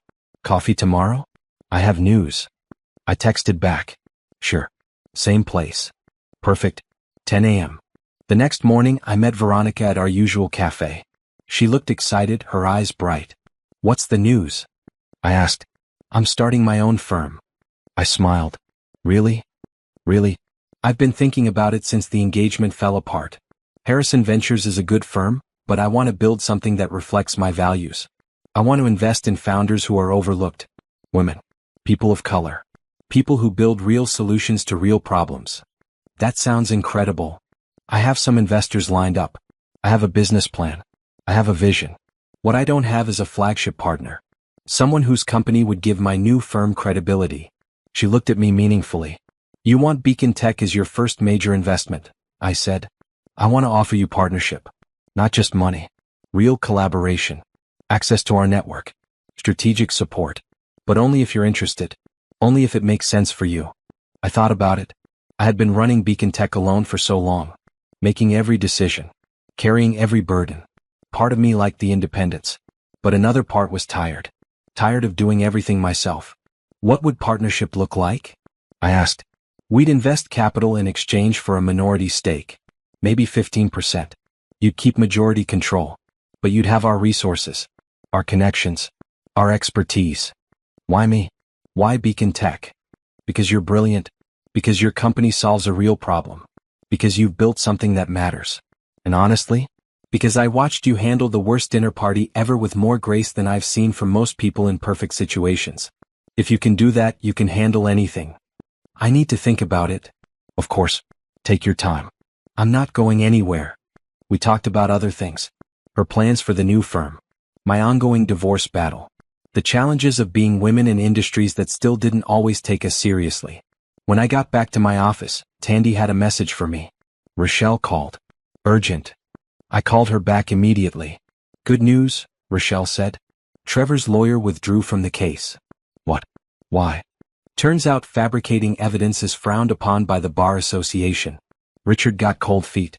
Didn't want to risk his license. So what happens now? Trevor needs to find a new lawyer. Which will take time. And cost money he doesn't have. We're in a strong position. I think he'll have to settle. On our terms? On our terms. I'll reach out to him directly. See if we can resolve this without going to court. After we hung up, I sat at my desk and let the news sink in. This could be over soon. The divorce. The battle.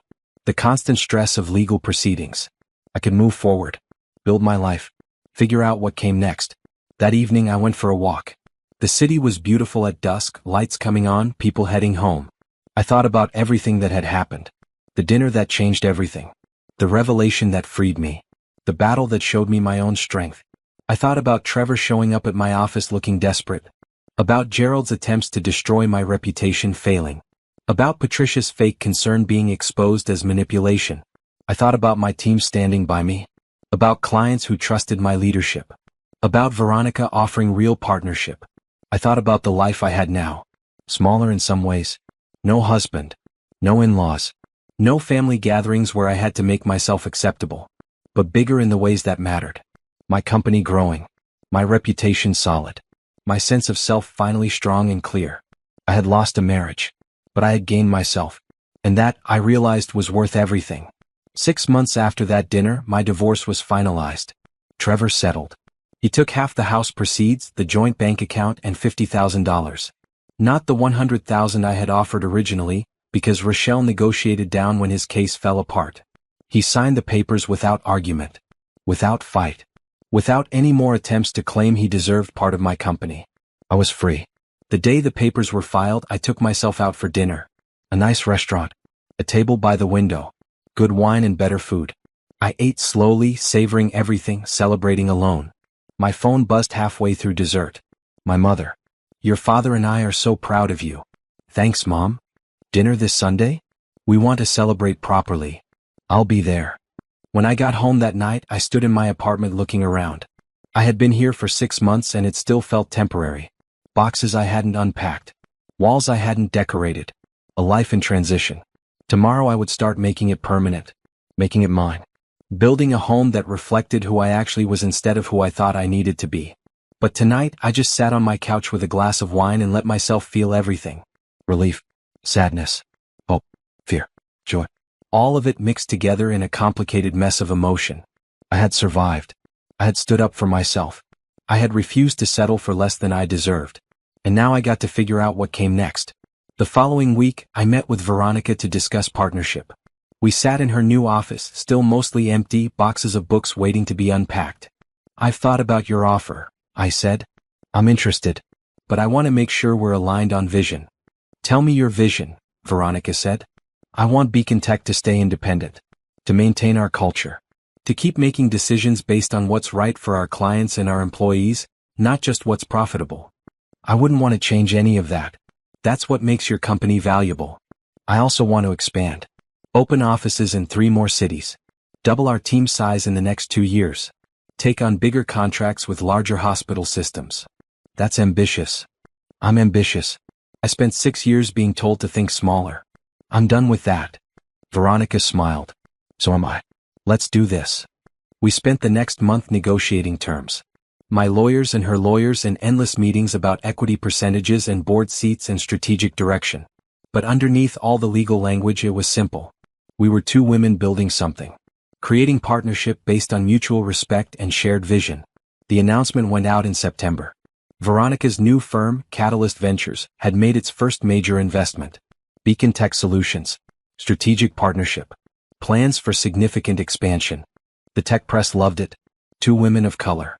1 building revolutionary healthcare security technology. 1 creating a new model for venture capital investment. The articles wrote themselves. Forbes, the same publication that had questioned my leadership during the divorce drama, now ran a cover story. The billionaire who built her company in secret. I gave an interview. Talked about the challenges of being underestimated. Talked about building in stealth to avoid bias. Talked about the importance of believing in your own vision when no one else does. I didn't mention Trevor or his family directly. But I talked about what it's like to have people close to you not believe in your capabilities. About the loneliness of success that no one acknowledges. About choosing yourself when everyone else wants you to be smaller. The article went viral. I got messages from thousands of women, sharing their own stories of being dismissed, of building things while being told they couldn't, of choosing to leave relationships and situations where they weren't valued.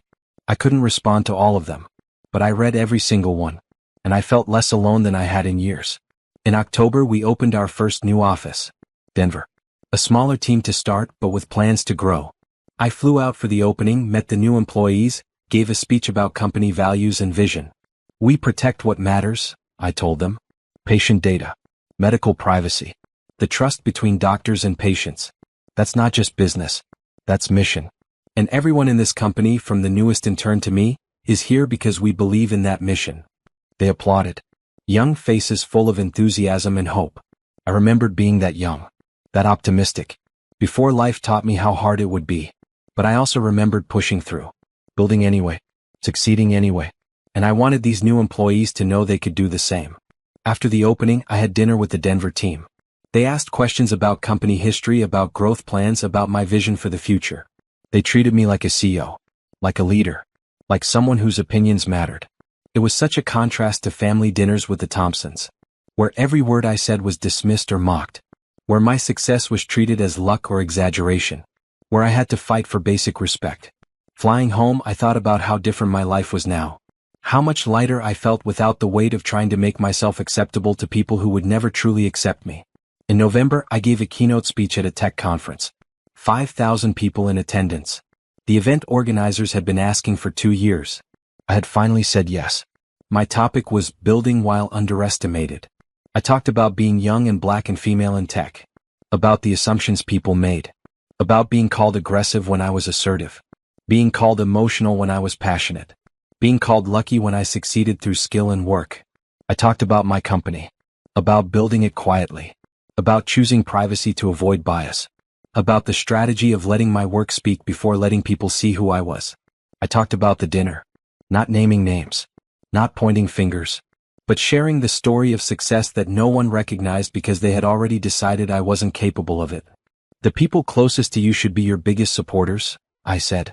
But sometimes they're your biggest doubters. And when that happens, you have a choice. You can shrink to fit their limited vision of you. Or you can grow beyond their ability to see you. I chose growth. Even when it meant leaving people behind. The applause was thunderous. Standing ovation. Afterwards, dozens of people came up to share their own stories. To say thank you. To say they needed to hear that. A young woman, maybe 23, with bright eyes and nervous energy. I'm in graduate school for computer science. My family keeps asking when I'm going to get a real job. Your story gives me hope. Keep building, I told her. They'll see eventually. And if they don't, you'll find people who do. An older man, probably in his 60s. I've been in tech for 40 years. I've never heard anyone speak about this so honestly. Thank you for your courage. Thank you for listening. Person after person. Each with their own version of being underestimated. Each finding recognition in my story. I stayed until everyone who wanted to talk had talked to me. It was exhausting. It was overwhelming. It was exactly what I needed. In the audience, I had noticed someone. Sitting in the third row, asking thoughtful questions during the Q&A portion. A man about my age, professionally dressed, with an easy smile and intelligent eyes. His question had been about environmental considerations in data center management. Specific. Technical. The kind of question that showed real knowledge. Afterwards he approached me. Naomi Harper. I'm Kwame Edwards. Wait, different Kwame. Not my head of development. This was confusing. Not Kwame from your company, he clarified, reading my expression. Different Kwame. I'm an environmental engineer. I work on sustainable technology solutions. That explains your question about data centers. I've been following Beacon Tech for 2 years. Your approach to security is impressive. But I've also been curious about your environmental footprint. We're carbon neutral, I said. As of last year. His eyebrows rose. Really? That's rare for tech companies your size. It matters. If we're going to build technology that protects people, we should also protect the planet they live on. I like that philosophy. We talked for 20 minutes. About sustainability in tech. About the challenges of balancing growth with environmental responsibility. About the future of green computing. It was easy conversation. He listened when I talked. Asked follow-up questions. Treated me like an equal, not like a celebrity or a billionaire or anything other than a person with interesting ideas. Would you want to get coffee sometime? He asked. I'd love to hear more about how you achieved carbon neutrality. And I have some thoughts on ways to improve efficiency if you're interested. Coffee sounds good, I said. We exchanged numbers. Made tentative plans for the following week. Walking away, I felt something I hadn't felt in a long time. Not attraction exactly, though he was attractive. Not romance, though there might be potential there. Just interest. Curiosity. The possibility of connection with someone who saw me as I actually was. In December, I had coffee with Kwame Edwards. We talked for 3 hours. About work mostly. His projects in sustainable urban development. My company's expansion plans. The intersection of our fields. But also about other things. Books we'd read. Places we'd traveled. Families we'd grown up in. He told me about his parents, both professors, who had encouraged his curiosity from a young age. I told him about mine, who had believed in me even when no one else did. My mother used to say that being underestimated is a superpower, I told him. When people expect nothing from you, you can exceed their expectations just by being yourself. Smart woman. She really is. At the end of coffee, he didn't ask about a second date. He asked if I'd be interested in consulting on one of his projects. A sustainable technology initiative that needed security protocols. We could collaborate, he said. Professionally. I'd like that. We met 3 more times over the next month. Always professional. Always focused on work. But with an undercurrent of something else. Something that felt like possibility. He never asked about my divorce. Never Googled me and brought up my personal drama. Never treated me like a billionaire or a celebrity. Just treated me like Naomi. Like a person with expertise and ideas and value beyond her net worth. It was refreshing. It was different. It was exactly what I didn't know I needed. On Christmas Eve, I had dinner with my parents. Just the 3 of us. Good food, easy conversation, no stress. You look happy, my mother said. I am happy. Happier than I've seen you in years. The last 6 years weren't great, I admitted. No, my father agreed. They weren't. But you're through them now. You're building the life you want. That takes strength. It takes knowing your worth, my mother added. Which you finally do.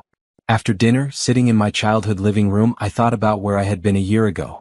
Married to a man who didn't see me. Part of a family that treated me like a burden. Building a company that no one acknowledged. And where I was now. Single. Free. Growing. Building partnerships based on respect. Making friends who valued me. Opening myself to possibilities I hadn't allowed before. I still had hard days. Days when I missed having a partner, even though I didn't miss Trevor specifically.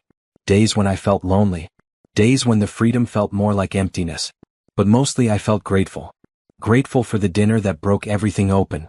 Grateful for the revelation that freed me. Grateful for the strength I found to choose myself. The year was ending. A new one was beginning. Full of uncertainty. Full of possibility. Full of life on my own terms. I went home to my apartment that night. It was still mostly bare. Still mostly undecorated. But I had started to make it mine. Pictures on the walls. Books on the shelves. Plants in the windows. It was becoming home.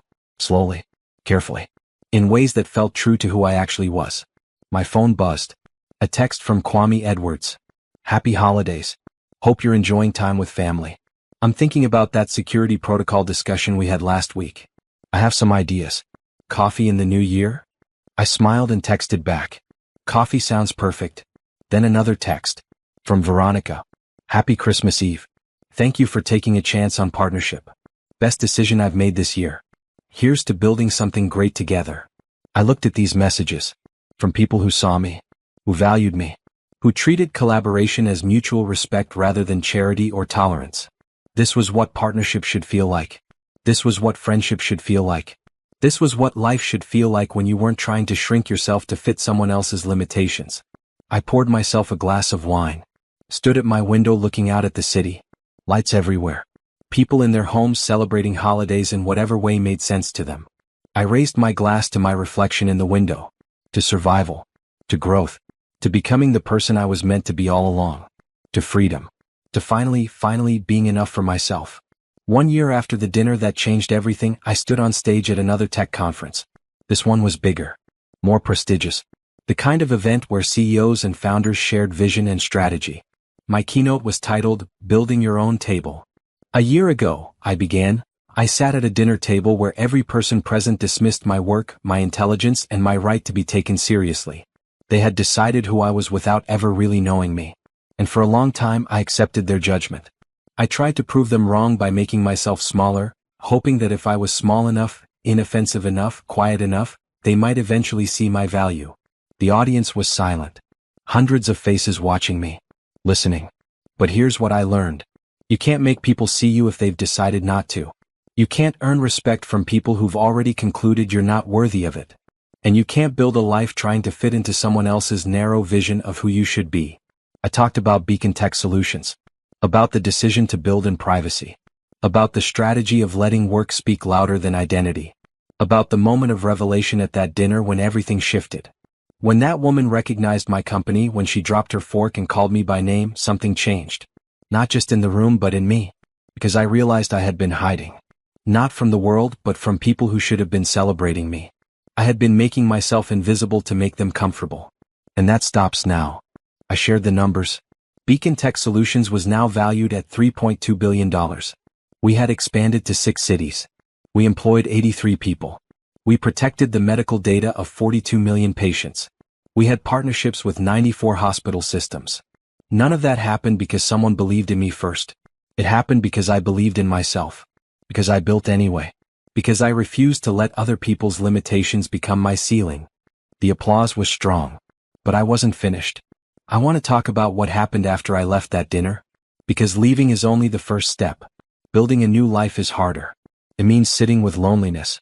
It means questioning every choice. It means learning who you are when you're not performing for people who don't really see you. I talked about the divorce. About the attempts to claim my success as community property. About standing firm even when legal fees mounted and the press turned negative. I want to be clear about something. Walking away from people who diminish you is not easy. It's not clean. It's not simple. There will be people who call you difficult, ungrateful, too sensitive. They will say you're overreacting. They will minimize your experience. They will try to make you doubt your own reality. You have to stand firm anyway. A young woman in the front row was wiping her eyes. Several others were nodding. The question I get asked most often is this: how did you know it was time to leave? And my answer is always the same. I knew it was time to leave when I realized I was fighting harder to be seen than they were fighting to see me. When the energy required to maintain the relationship was greater than the value I was receiving from it. When I understood that I was not the problem, their inability to recognize my worth was the problem. I paused. Let that sink in. Building your own table means recognizing when you're not welcome at someone else's. It means having the courage to walk away from spaces that diminish you. It means creating new spaces where your full self is celebrated, not tolerated. It means surrounding yourself with people who don't need you to shrink to feel comfortable. I looked out at the audience. Some of you are sitting at tables right now where you're not valued. Maybe it's a relationship. Maybe it's a job. Maybe it's a family dynamic. And you're wondering if leaving is the right choice. You're scared of being alone. You're scared of losing what you have, even if what you have is making you miserable. I can't tell you what to do, but I can tell you this. The loneliest I ever felt was sitting at a table full of people who couldn't see me. And the most free I ever felt was standing up and walking away. The room was absolutely silent now. You could hear people breathing. Here's my challenge to you. Stop trying to earn a seat at tables that were never built for you. Build your own table. Set your own standards. Invite people who celebrate your success instead of minimizing it. And when someone shows you that they're not capable of seeing your worth, believe them. Save your energy for people who deserve it. I closed with the numbers again. Growth statistics. Expansion plans. Partnership announcements.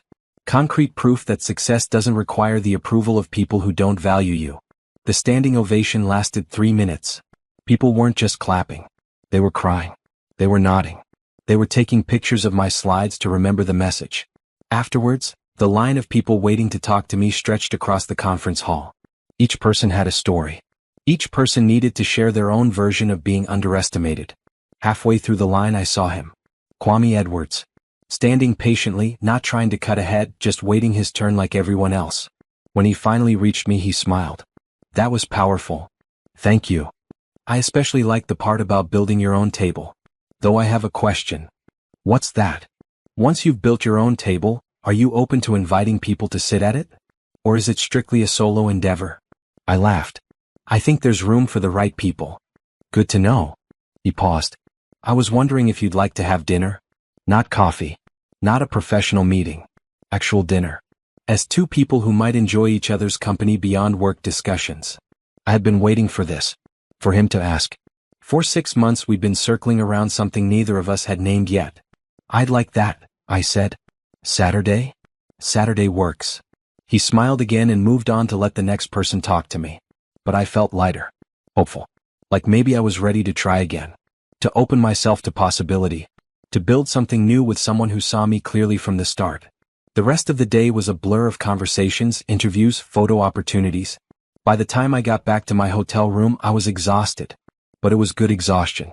The kind that comes from doing work that matters. My phone had dozens of messages. Tandy checking in. My mother proud. Veronica saying the speech was perfect. Rochelle saying I should run for office someday with rhetoric like that. And one from an unknown number. I almost deleted it. But something made me open it. Hi Naomi. This is Patricia Thompson. I watched your keynote online. I wanted to say I'm sorry. For everything.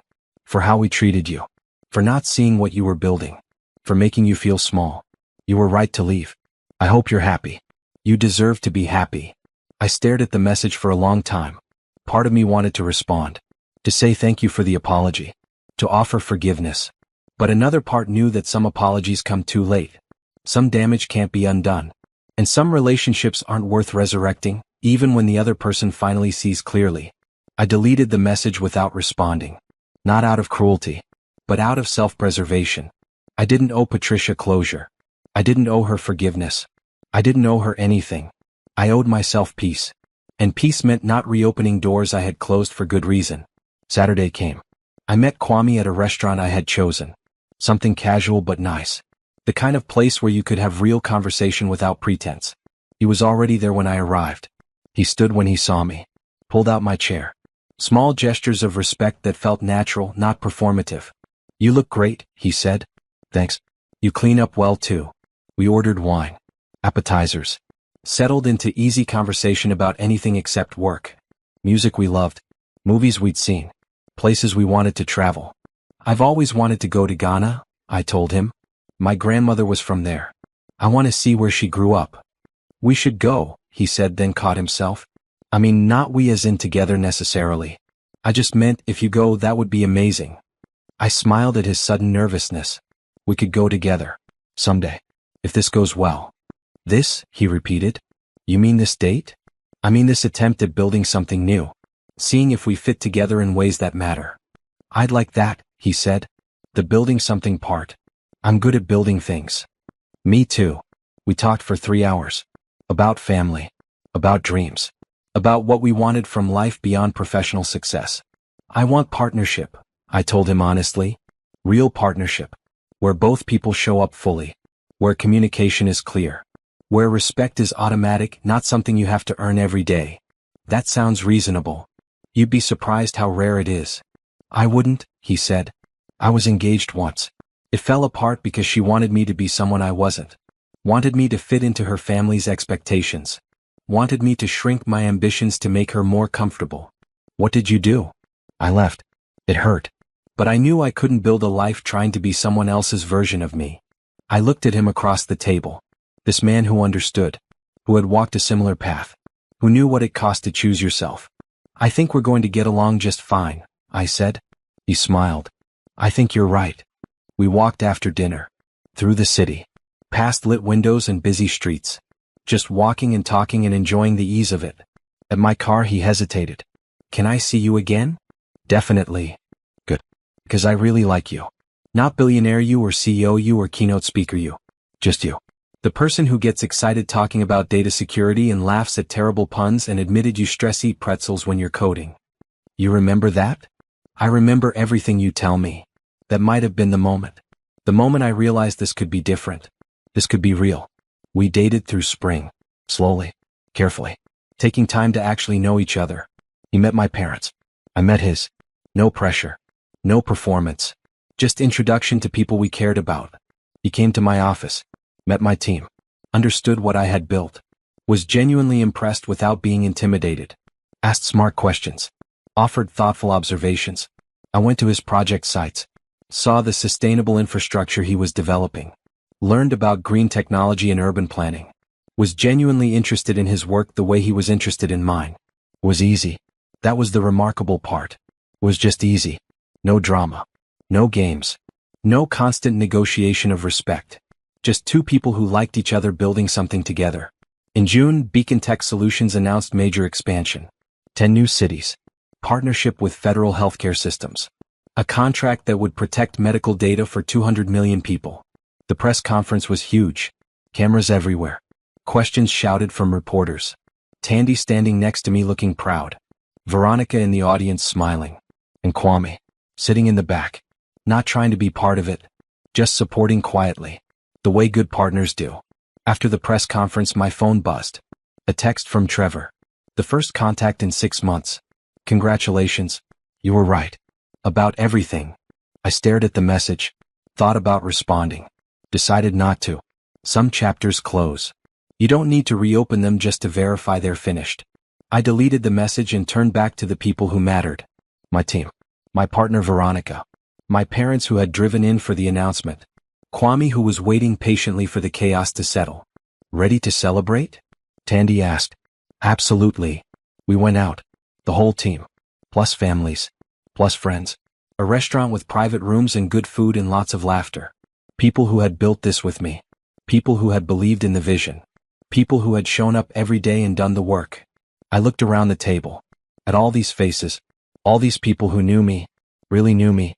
Who valued me. Who celebrated success without diminishing it. This was what family should feel like. This was what community should feel like. This was what support actually looked like. Kwame caught my eye from across the table. Raised his glass slightly. A private toast. Just for us. I raised mine back. To building. To believing. To choosing yourself even when it's hard. To finding people who see you clearly and celebrate what they see. To freedom. To growth. To beginning again and again and again until you get it right. To life on your own terms. Which is the only life worth living. Later that night, after everyone had gone home, after the celebrations ended, I stood at my apartment window looking out at the city. 1 year ago, I had stood at a similar window feeling lost. Feeling uncertain. Feeling like I was starting from nothing. But I hadn't been starting from nothing. I had been starting from myself. From my intelligence. From my strength. From my refusal to accept less than I deserved. And I had built something beautiful. Not just a company. Not just a career. But a life that felt true. Relationships based on respect. Partnerships built on equality. Success that no one could minimize or dismiss. My phone buzzed. Kwame. Thank you for letting me be part of tonight. Your team is incredible. Your vision is inspiring. You're impressive. Sleep well. I smiled and texted back. Thank you for being there. See you tomorrow? Definitely tomorrow. I got ready for bed. Thought about the keynote speech. About the message I had tried to convey. About the young woman in the front row who had been crying. I hope she heard what I was really saying. That leaving is hard. That rebuilding is harder. But that both are worth it. That you cannot build a real life on a foundation of making yourself small. That success means nothing if you're not actually being yourself while achieving it. I hoped she would find her own courage. Her own strength. Her own version of walking away from tables that didn't value her presence. I hoped she would build something beautiful. As I fell asleep, I thought about that dinner 1 year ago. About the moment when Veronica recognized my company. About the fork dropping. About everything changing in an instant. That moment had broken my old life. But it had also built my new one. Sometimes things have to shatter completely before you can put them back together in better shapes. Sometimes the worst dinner of your life leads to the best year of your life. Sometimes being underestimated is the beginning of the story, not the end. Sometimes walking away is the bravest thing you can do. And sometimes, just sometimes, choosing yourself is choosing everything.